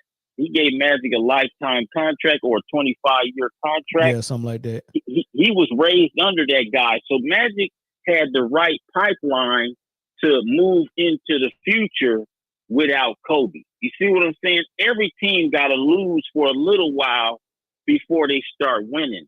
Where Jeannie got mixed up is because in her mind, the Lakers are always big game hunters, right? We always get labeled as big game hunters because we got Shaq, then we got Powell. And so people start saying, oh, this is how the Lakers roll. They shoot for the big game. But Right. people didn't know at that time, or there were not enough narratives at that time to know what a toxic player that LeBron James was. If you watched the game, you already knew. But Jeannie didn't have, like the other caller said, she didn't have the chop to know what it was and what it wasn't. Magic did know. Magic was ready to go into the future with Ingram, with Randall, with these guys that, look at what these guys are doing now. Ingram's not a franchise player, but a damn good player. Randall was a franchise player. Now he's the number 2 on a really good team. So all these people Magic had a line on, he knew exactly what to do. But all these other people that were in Jeannie's mind saying, listen, we need to bring in revenue. We need to do this. We need to do that. So then it got convoluted. So Magic said, you know what? If you're going to be listening to these people and you can't take the direction coming from me, who was raised under your dad with you, then I got to get up out of here. Yeah. You see what I'm saying? And Yep. this is where the karma comes in, because you didn't have the foresight. You went and rolled the dice on this guy that everybody kind of knew was not the right guy, especially for this franchise. For this franchise, that was not the guy. Kobe brought a certain type of Midwest, East Coast kind of hard hat mentality to LA. We never had that. We had Showtime, but we never had this clock in, clock out, show up, do your job, work hard, sacrifice. He brought that to Tinseltown. Everybody appreciated that. LeBron James is the antithesis of all those things. Nobody really knows if he's a hard worker. We got a good idea from the Redeem team, like I said before. Well, you know So what Pat if Beverly said, right? What do you say? Pat Beverly said the hardest worker player that, as far as on the floor, on the court, working on his game, he said nobody I've played with works on their game more than Kawhi Leonard. And then he said LeBron James works on his body more than anybody he ever played with. Bingo. And like you were saying the other night, you could tell because a lot of the things that he does on the court have not gotten better. And there's all types of videos of him trying to do the drills that Phil Handy has all his guards to do the drill. He couldn't do the drill. I think that's part of the reason they got rid of Phil Handy. You see what I'm saying? So this is just how toxic this guy has turned a long time storied franchise. Yeah. And that is the karma of making certain type of missteps, not reading the room, not seeing what the facts are on the ground. And now we, as Los Angelinos, this is terrible, man, because we got to live through this. However, how the off ramp of LeBron James, the end of this era, it's going to be bad for the Lakers, man. I think really you know is. that. A lot of people know that it's going to be bad. We're going to be facts. bad for a long time when this is over, man. No, that's facts. And that's the part that's killer. But thanks for your time, man. I appreciate it. I appreciate it, bro. All right. Caller from Louisiana. What's up?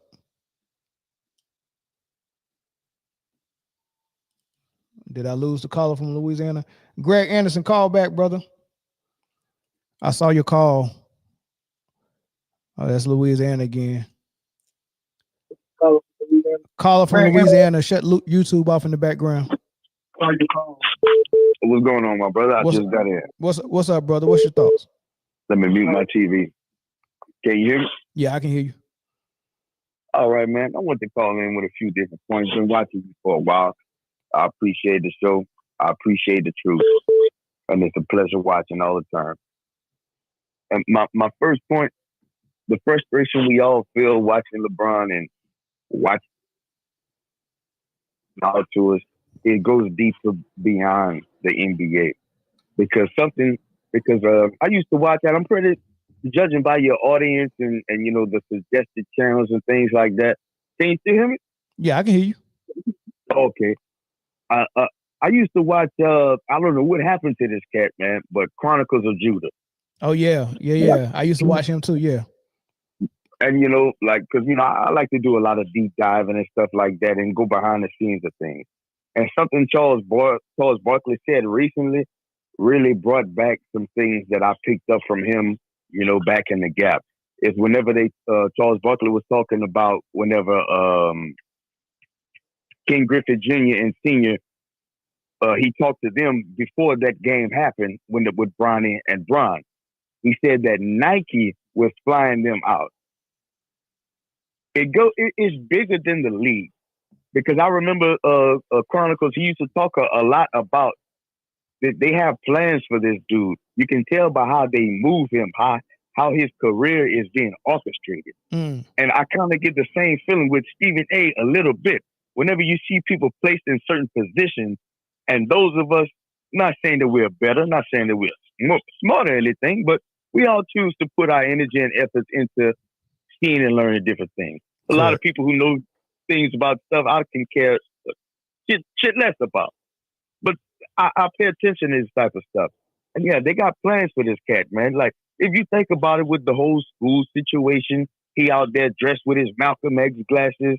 No scandals ever came out, even though, like, come on, man. Like, it's beyond what we see as far as for basketball-wise. All this is positioning him to have a bigger impact on society. So you're saying he the Manchurian candidate? One of them. Who's the other ones? Well, I think there's multiple. You know, he may be one that's at the forefront, but there's always things operating behind the scenes. Like I've been watching basketball. I'm 36 years old, my brother. The first NBA finals I remember watching was the Magic and the Rockets. And I've been watching basketball since. I became a Kobe fan December 1996. My pops wouldn't let me sit down until I watched Kobe and Jordan play against each other. I saw Kobe come off the bench, drop like 30. I've been a fan since. Yeah. So my opinion is biased. I've tried my hardest to remove it.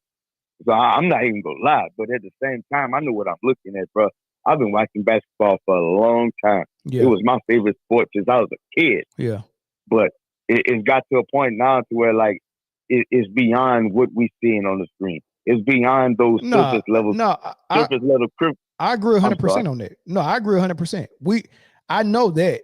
I mean, because this dude is getting protections. Like you said, Stephen A. Smith, man, like he won't even when Stephen A. Smith disagree with something he won't even really disagree for real. You know what I'm saying? He won't disagree the way he when he come at Kyrie. You know, when he disagree with something LeBron does, he'll say it, but then he'll back it up by saying he's the second greatest of all player all time. He deserves this. He deserves that. If anybody should be able to do this, it should be LeBron. He's done so much for the league. All of that. He got to cover. He got to sandwich any critique of LeBron. He got to sandwich it with so much praise that he don't deserve, quite frankly. And like they say, you know who's in control or who's in power by those you cannot criticize. So if you have to give that much of a caveat, just to give a simple criticism of somebody's play on the court, then like it's not him, it's what's behind him. You feel what I'm saying? Yeah. No. I agree with you 100%. Now I'm with you on that, man. Yeah, thanks for the call. But I'm gonna step back. I enjoy the show, my brother. I just wanted to throw that in. Y'all have a good night, bro. Right, you too, bro. Thanks. Yeah. All right, I can take 2 more calls, man. Greg Anderson got to be one of them because he's a VIP and I need to get him in there. But I can take one more after Greg Anderson.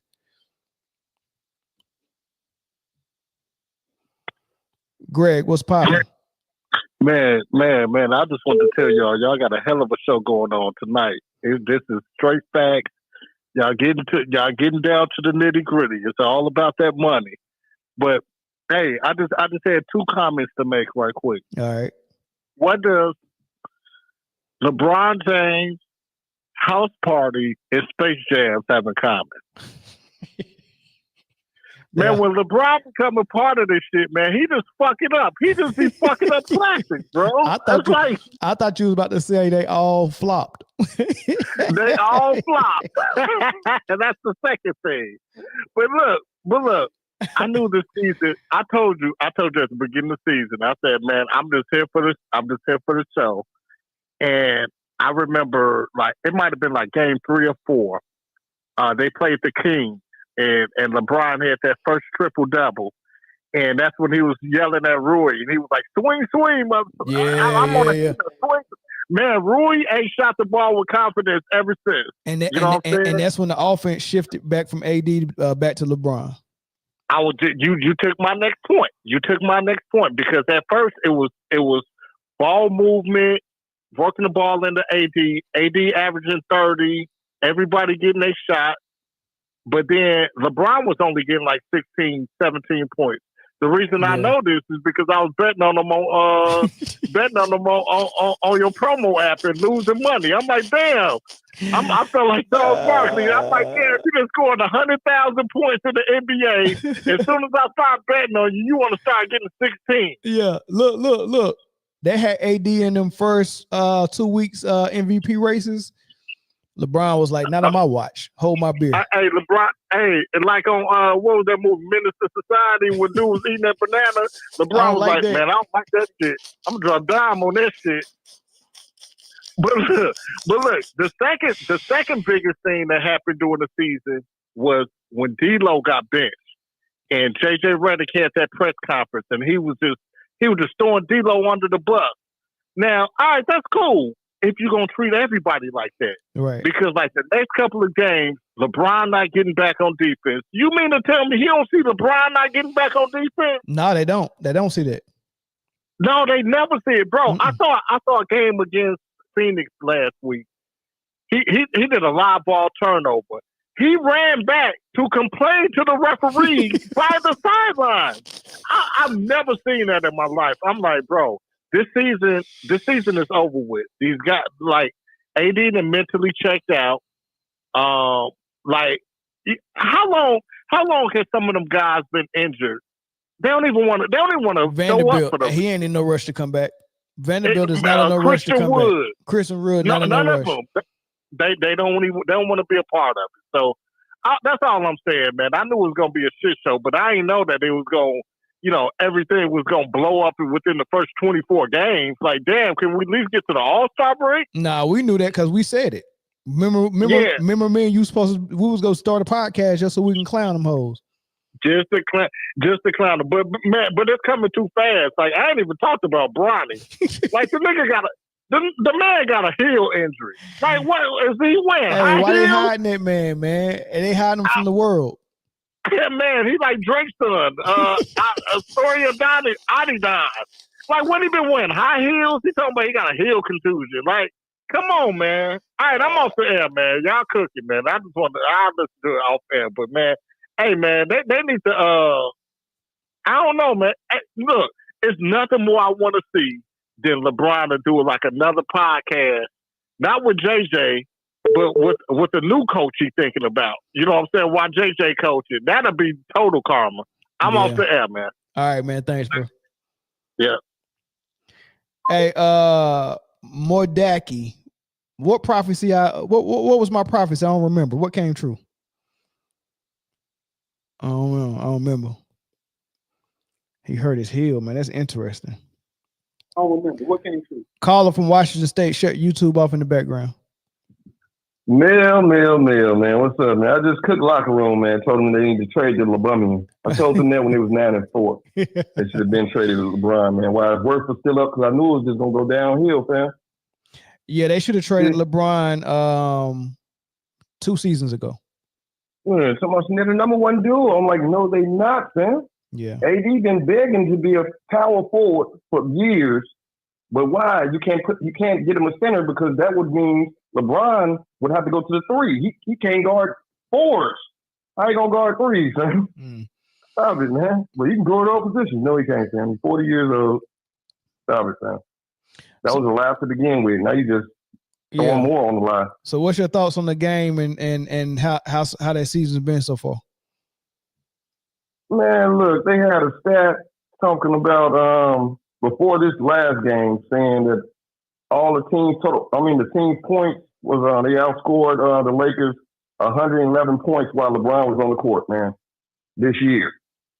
That's and crazy. the dude been shooting like 0% from 3. So basically he's a LeBron fan. He got a lot of LeBron fans though.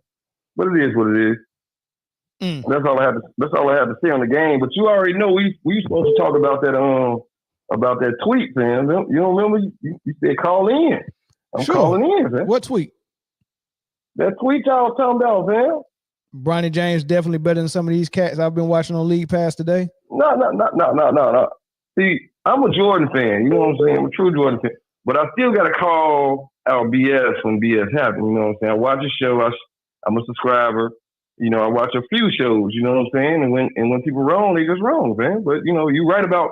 No, I think you're a Kobe fan. Yeah, you're a mom dad. Yeah, okay, yeah.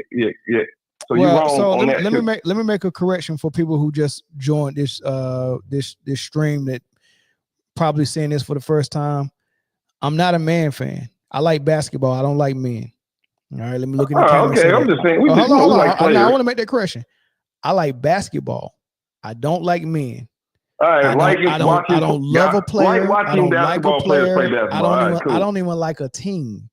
I like basketball, so I watch whatever looks good from a basketball perspective. If a team, and you're a fellow veteran, so we both was in the Navy. Hold on, let me finish this. If a team is playing really good basketball, I'm going to watch their games. If a team is playing horrible basketball, I'm probably not going to watch it. Right?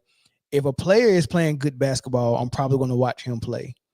I'm not going to like the player. I don't have I don't have feelings for players, right? That's why I'm able to talk about the game objectively with no emotion, no feeling. It don't matter who call in yelling and screaming. I'm calm and cool and collected because my feelings are not involved. If you critique a player, if I disagree, I tell you I disagree and I'll tell you why. But guess what I'm not going to do? I'm not going to argue with you because I can give a fuck. I can care less. You can say whatever you want about any player.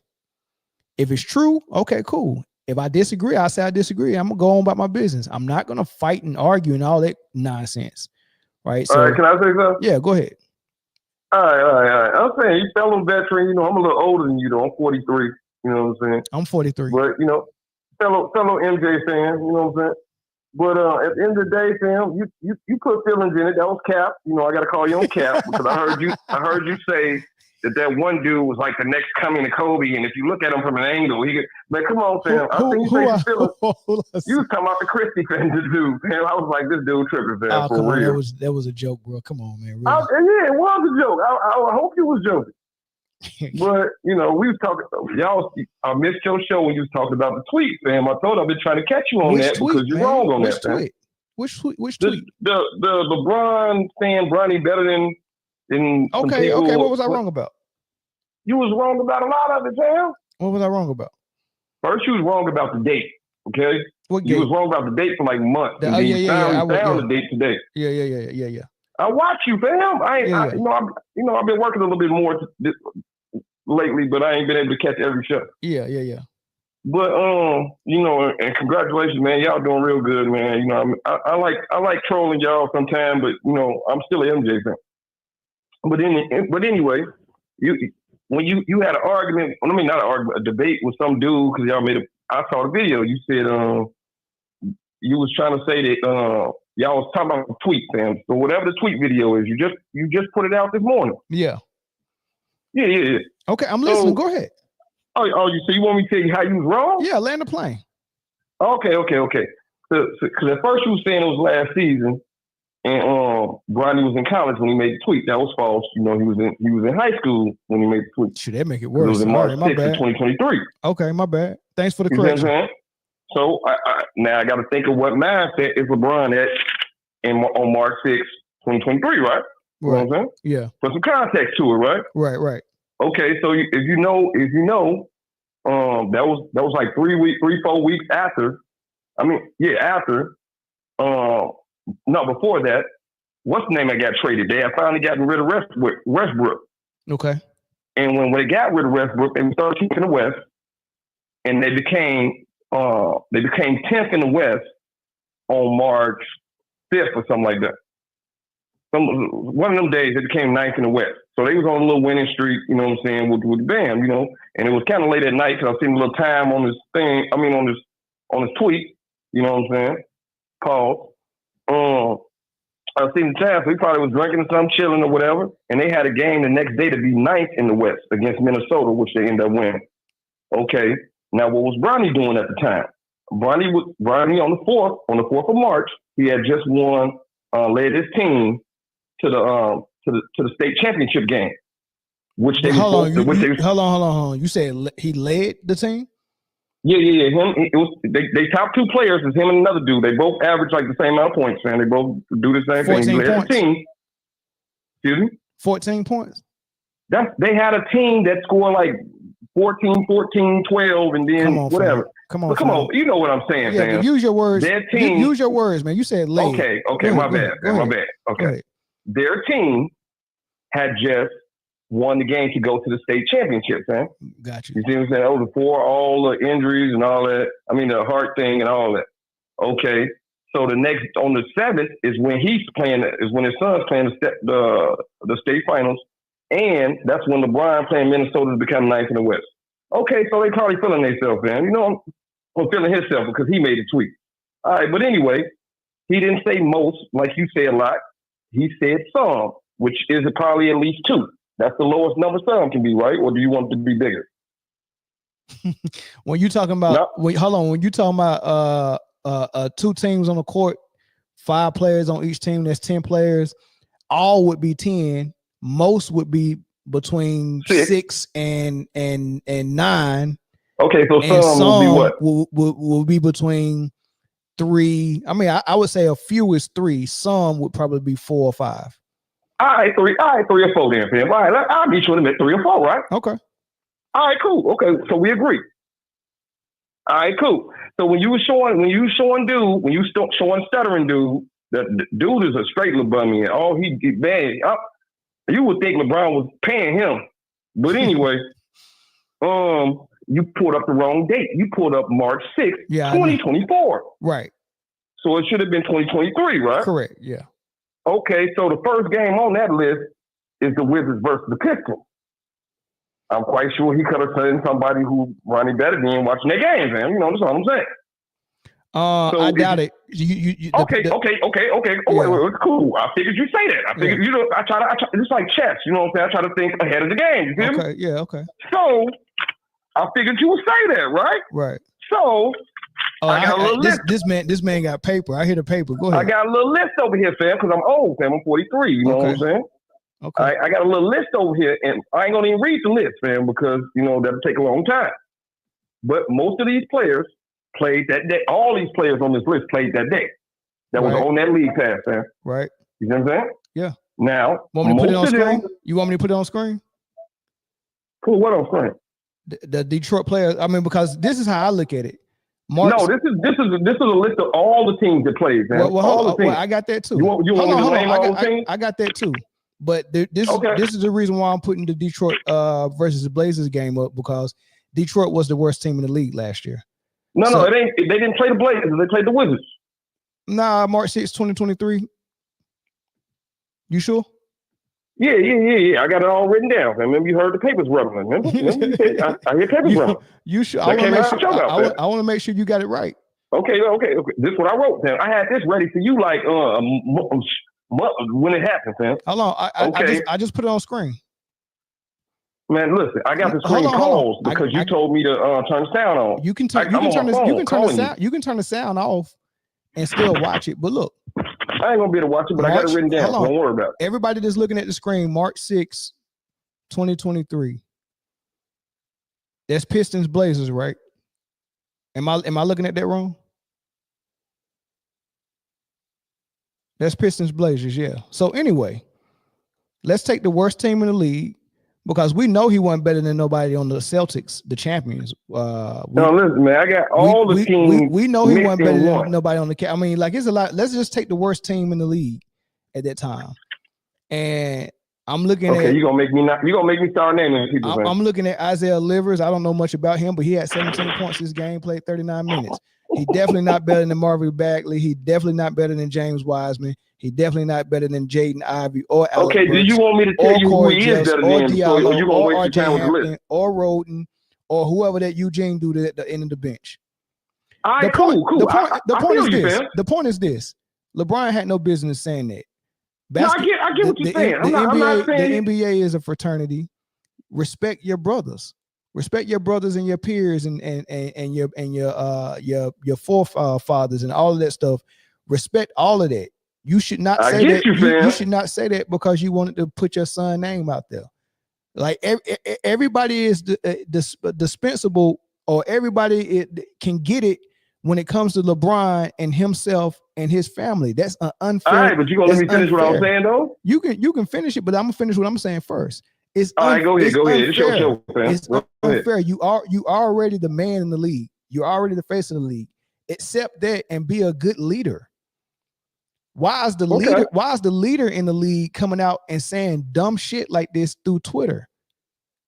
Why is the leader of the league coming in and doing the unfair shit, the nepotism? Let me get my son in, even though he don't deserve it. He's just trying to pump his son up for the state titles that they end up losing at anyway. Some people don't deserve authority because they abuse their power. LeBron is one of those people. Yeah, he's a little crybaby. I know this. I'm not taking up for LeBron, fam. I'm just telling you the facts. What's all? We just here for facts, fam. I don't even think it's noteworthy. But go ahead and finish your point, man. Land this plane so we can get this over with. Okay, I'm just saying. I got a list of like 20 players that played that day. You know what I'm saying? On the list. Bronny not better than none of them, sir. Most of them are retired or hurt right now, playing in a whole nother Euro league somewhere. So and LeBron, one of the players, one of the players that I think he was talking about, and Bronny can't even do that. Listen, one of the players I think he was talking about was one of his old teammates who played that night, Matto Dellavedova. Remember him? Dellavedova is better than Bronny. No. That game, that year, actually, that whole season, Dellavedova only averaged 1 point and 0 assists. Yeah, but he better than Bronny. So he probably was saying his son's better than him. But it's not true. Whenever he tried to go against in 2015. Listen, so he was a little mad or something. you going down the wrong road, and it is a dead end at the end of the road. Even if Bronny was better than Devido, which he's not, you still don't tweet that. The problem is you tweeted it, not if it's true. We know it's not true. No, it is true. I'm showing you right here with the list, but it's cool. You know what I'm saying? MJ still the GOAT, fam. You know what I'm saying? I just want to be, because I can name about 20 more people on this damn list that actually didn't who averaged 0 points and 0 assists and 0 rebounds in like 5, 6 Saying games. somebody's average don't prove that they're not better than Bronny, bro. No, but it's a little paper trail, fam. I'm saying what he could have been thinking, fam. I'm just putting not, man. You act like Bronny averaging 15. Huh? Excuse me? Bronny's 0% from the 3-point line and averaging probably 2 points a game in the G League. He's blank man until he hits I'm just saying. You can if you compare your 0-0 to another nigga 0-0, then it's still 0-0, right? Man, no, bro. So you might be better than that fool. I'm just saying. No, we're talking about some of these players actually excelled in college or dominated in college or dominated in high school. Bronny James hasn't dominated at any level of basketball. He didn't dominate at college. He didn't excel in college. He wasn't average in college. He was below average in college. I'm not saying he should have got drafted, man. I'm saying what LeBron could have been thinking. He's lower than below average in the pros in the NBA, and he's below average in the G League. He would be below I'm not average saying he in deserved any to be in the league. league, fam. I'm not saying that. I'm saying what could possibly been on the mind at the time. No, because we all know he don't deserve to be in the league, fam. No. Come on, man. But what that showed you, him even being in the league, do you know what that showed you, fam? That showed you that the NBA brotherhood is stronger than ever, fam. Because you don't have to be the best player anymore to get drafted, fam. That's what it showed you. It shows you you can get drafted with a name. Now, even if you are good and you coming out for the draft or whatever, we can tell the whole world that the draft gonna be dog crap, and everybody gonna believe it. We can tell the world that we can take a player who should have been drafted at 3 or 4. We can push you all the way back to 20 or 27, like they did Shannon Jr. and Whitmore. So y'all better stay in line, fam.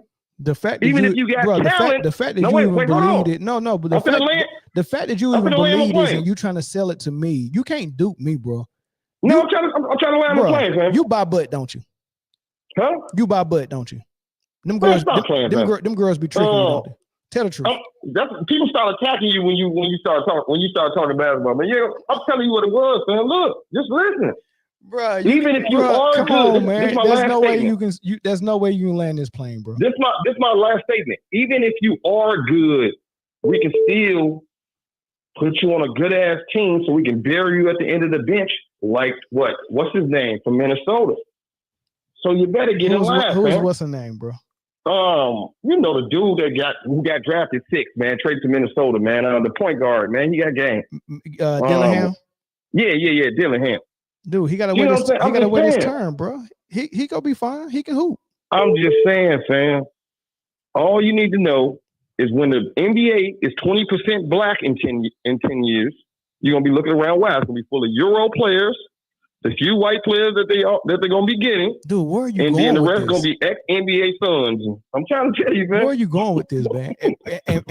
and first of all, it's not a bad idea for the NBA not to be 80% black no more. Like it. I mean, what you mean, fam? That's a big source of income for the black community. What are you talking about? I'm gonna tell you this, if someone told me, hey, you're gonna be I don't know if let's say your community is gonna for 40 years make money in this league right here, and y'all gonna make billions and billions of dollars. My goal at 40 years is not to keep the ball rolling. At some point, ownership got to be 80% black. Like how long? What are you thinking, nigga? What were you saying? You saying they're gonna move them to ownership? No. How long? They're gonna move them out. How long is the goal going to be for us to go out there and run and destroy our body like cattle while everybody else own the team and make triple the money that we making? And then when they 50, they still get to wake up in the morning without aches and pains. Have you seen a former basketball player walk in their 50s and 60s? You know how many hip replacements they get, knee replacements? Like people are getting new knees. I didn't even know you can get a knee replacement. People are getting plastic knees, fake knees. People going to hospitals like it's a junkyard and finding 6, 7 dead people. And let me get that kneecap. Hip replacements. Like, come on, how long we gonna be doing that, bro? You see how Shannon Sharp walked? That man looked like an old, he looked like somebody's baby mama when he get out of the truck. How long we want everybody to do that? Everybody that went to the military, goal is not for their kids to go to the military. I went to the military so my son didn't have to. Do the next best thing. At some point, when you make enough money for your family that can be generational wealth, you got to figure out a way to scale that wealth into something bigger than running out here and destroying your body. I'm not, dude, I can care less about if the league is not going to be black no more. I'm worried about an ownership level, because the ownership level never been black. One token black every now and then for an owner. NBA had one token black, which was Jordan. They ain't let 2 in yet. So, I mean, miss me with all that. Man, nah, bro. That you called the wrong show to talk about. Man, let's figure out a way where we can continue to be cattle. Nah, that's what are you talking about? That's not this show. You're not going to be owners, man. Well, are you crazy? Thank you for the call, sir. I bid you a good night. But anyway, I proved you wrong on the what's the name. So good show, good luck. Yeah, Salute, you know what I'm saying? Look, do your homework next time before you make comments. Like I tell everybody, I'm not on this show to be right. I'm on this show. I'm on this show to have good, engaging conversation and give my opinion. If you disagree with it, or if you want to correct me, I'm fine with that. I'm humble. I can be corrected. I appreciate that. Oh yeah, man. Have a good one, man. Salute, man. All right, thank you. MJ to go. Stop buying that butt. Yeah, right. That's you. You can tell. I can tell by that what that man hold his the way he talk. He buy butt. Them girls be tricking him. Wayne, man, I appreciate the $10 cash out, man. He said, let me cook for a second. All right, call in, Wayne. I answer the phone. You'll be the last caller. Yeah, you can call in. You'll be the last caller, bro.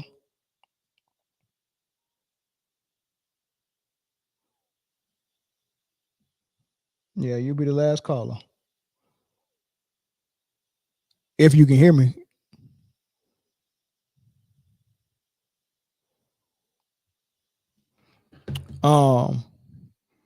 Yeah, we take one more call, man, before we end it. We got 3 minutes before we get 2 hours. I ain't trying to go over 2 hours. But I appreciate everybody for joining the stream, man. It was definitely a good conversation. He said, wait. Hold on. What's good? Hold on, Wayne. Let me Greg Anderson, is that the money in the peach?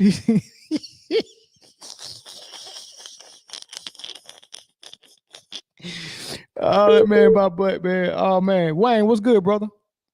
Man, what's going on with you, man? Ain't nothing, man. Go ahead, man. You got 2 minutes to cook, man. Man, you know what, man? You know what? I had a lot of other things on my mind, but I want to just stay on what you was just talking about right then with the ownership. Okay. And I think that's where you get a lot of the confusion when it comes to LeBron James. I think that there's a lot of LeBron James fans who see the things that he does outside of the basketball court with clutch sports, see him manipulating certain things, manipulating the media, and they make it seem as though he's doing what you're talking about, where he's being able to play with the big boys. He's being able to get some more power than other athletes in the past. And I think that's why they root for him. But sometimes it's people like me that I'm looking at what he does on the basketball court. Mm-hmm. And I look at that as two separate things. What are your thoughts on that after what you just said a minute ago?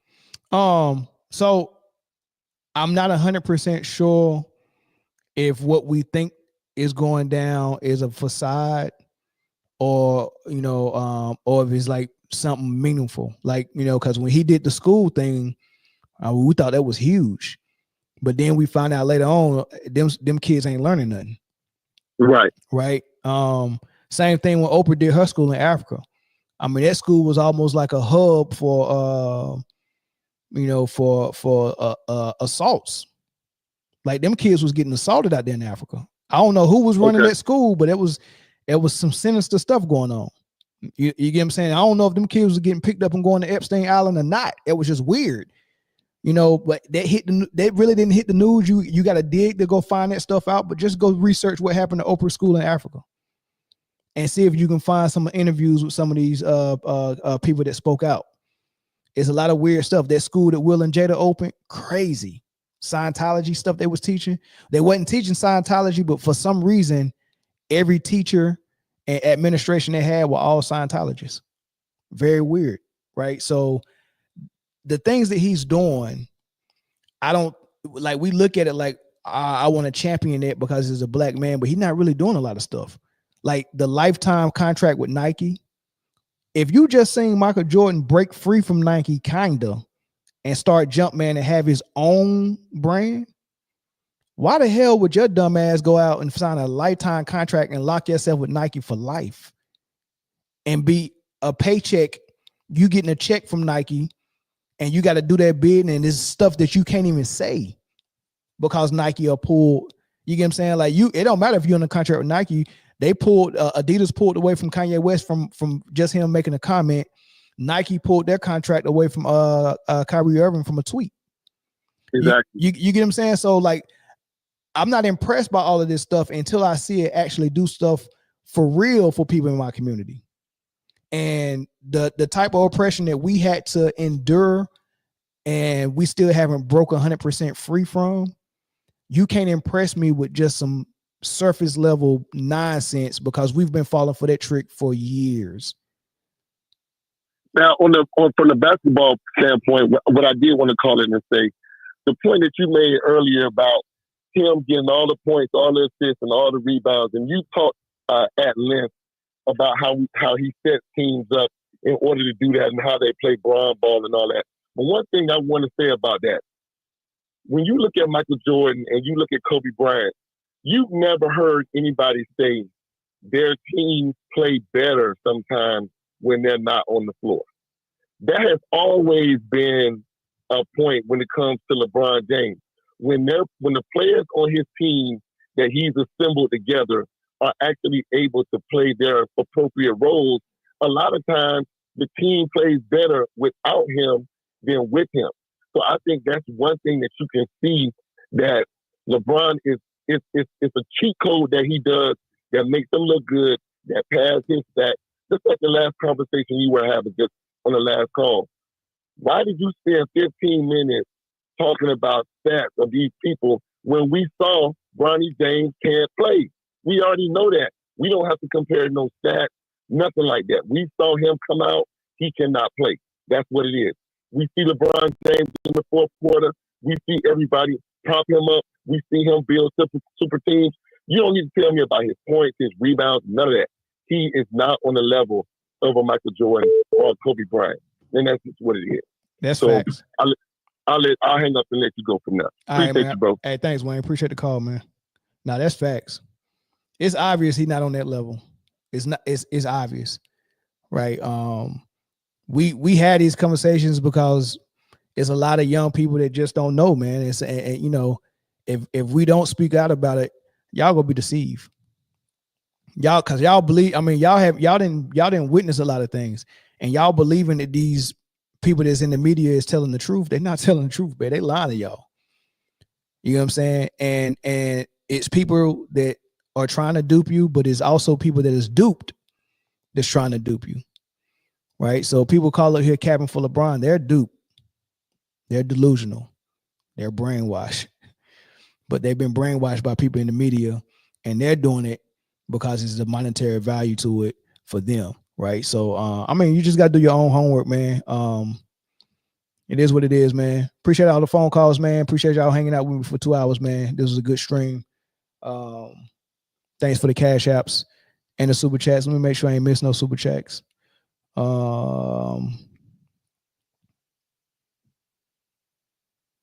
Yeah, I did miss 2 super chats. David Green, $5 super chat. LeBron is the biggest fraud in sports history. The flopping, the traveling, the turnovers, the super teams, the PEDs, the Diddy parties, scumbag. And part of me really don't want to name call LeBron because he is a brother. You know what I mean? And he is part of my community. I don't want to talk too bad about him. I will talk about his basketball and some other things personal. But I ain't gonna name call him and do all that. But you know, some of his stuff is fraudulent for sure. John Wayne with the $10 super chat. After the Redeem team, Kobe went back-to-back without Shaq, 2009, 2010, and LeBron won back-to-back MVPs. Never forget the public commercials. We know who the best player in the world was. It definitely was Kobe. Coach K said that as well. He said the best player on that Redeem team and the best player in the world was Kobe Bryant at that time, right? And I don't understand how you can go to 3 straight finals. He lost the first one, but he won the last 2. You know, beat a super team in Boston, a super team that beat LeBron and the Cavs, and then beat the Orlando Magic team that also beat LeBron and the Cavs. Right, so he beat the 2 teams that the MVP couldn't beat, and he beat Boston in the game 7, but I think he gentleman swept or maybe 4-2 Orlando. Made it light work, which is funny because JJ Redick was on that team getting buckets on him, not scoring buckets, right? So, and furthermore, since you mentioned Shaq, just mention the fact that Shaq didn't get not 1 ring before he got with Kobe. And he played with a person that he claimed was on Kobe's level, which is Penny, and Penny was good. Penny was nice for sure. Injuries took him up out of here, but he didn't get one with Penny. And he couldn't get past Utah until Kobe got inserted into the lineup permanently and into the starting lineup. And I think they won. Kobe was 21 when they won. Insane, right? Kobe's that dude. Kobe's that dude, man. So, all right, man, let me get out of here.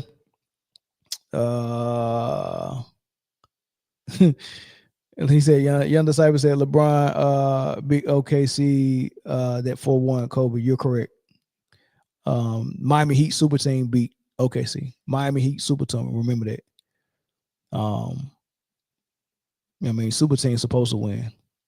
It is what it is. But Kobe beat a super team in the finals. Like LeBron was on a super team that beat some 22-year-olds, Kevin Durant, Westbrook, and Harden. That was like 22 and 23. Beat some 22, 23-year-olds, but he had a super team that was in their prime, in the middle of their prime. And one of the dudes had already won. This was their first time getting to the finals. I mean, you can, I guess you can celebrate that. We beat some puppies before they got fully grown, and we needed 3 superstars to do it. But Kobe marched in and beat 3 superstars. You see the difference? Kobe showed up with Bynum and Gasol and Odom and Trevor Ariza and beat a super team that had already won, that had beat LeBron. He beat that squad. And then went to his 3rd straight finals and beat Orlando, who also beat LeBron and the Cavaliers. Let that sink in. It's a losing battle, man. Y'all got to stop throwing stuff out here, man, because y'all put yourself in the duo twist. $5 super chat, John Wayne, and he beat the team with a crackhead Lamar Odom and knucklehead test. Softest pie Gasol, man. Golly with the names, man. LeBron 16-6 all time versus Kobe. That's a good point. This will be my last point before I get off of here, Nick T, and I want you to answer it. What does the 16-6 record for LeBron versus Kobe mean? And when you answer that question, I want you to apply that same logic to the winning record that Tim Duncan and Steph Curry and all these other good players got over LeBron. Right? There's a good handful of them, of superstars that have winning records over LeBron. And then if you get to the playoffs, even Kevin Durant has a winning record over LeBron. I want you to tell me what it means when a superstar has a winning record over LeBron. Does it mean the same thing with LeBron having a winning record over Kobe? Answer that question. And I guarantee you gonna move the goalpost. I guarantee you it means something different for LeBron and Kobe than it does for Tim Duncan and LeBron. Guarantee it don't mean the same thing. There's no logic that people use for LeBron to argue for LeBron. There's no logic that you use that can be applied across the board evenly that makes sense. You're always going to change it. Andrew Williams said, what's Jokic's records versus LeBron? That's another good one. What's Jokic's record versus LeBron? That's another good one. Paul Pierce record against LeBron. I mean, the list goes on, man. It's a long list. It's a long list. All right, man. Thank y'all, man. I appreciate y'all. Catch y'all on Full Panel Friday. Peace.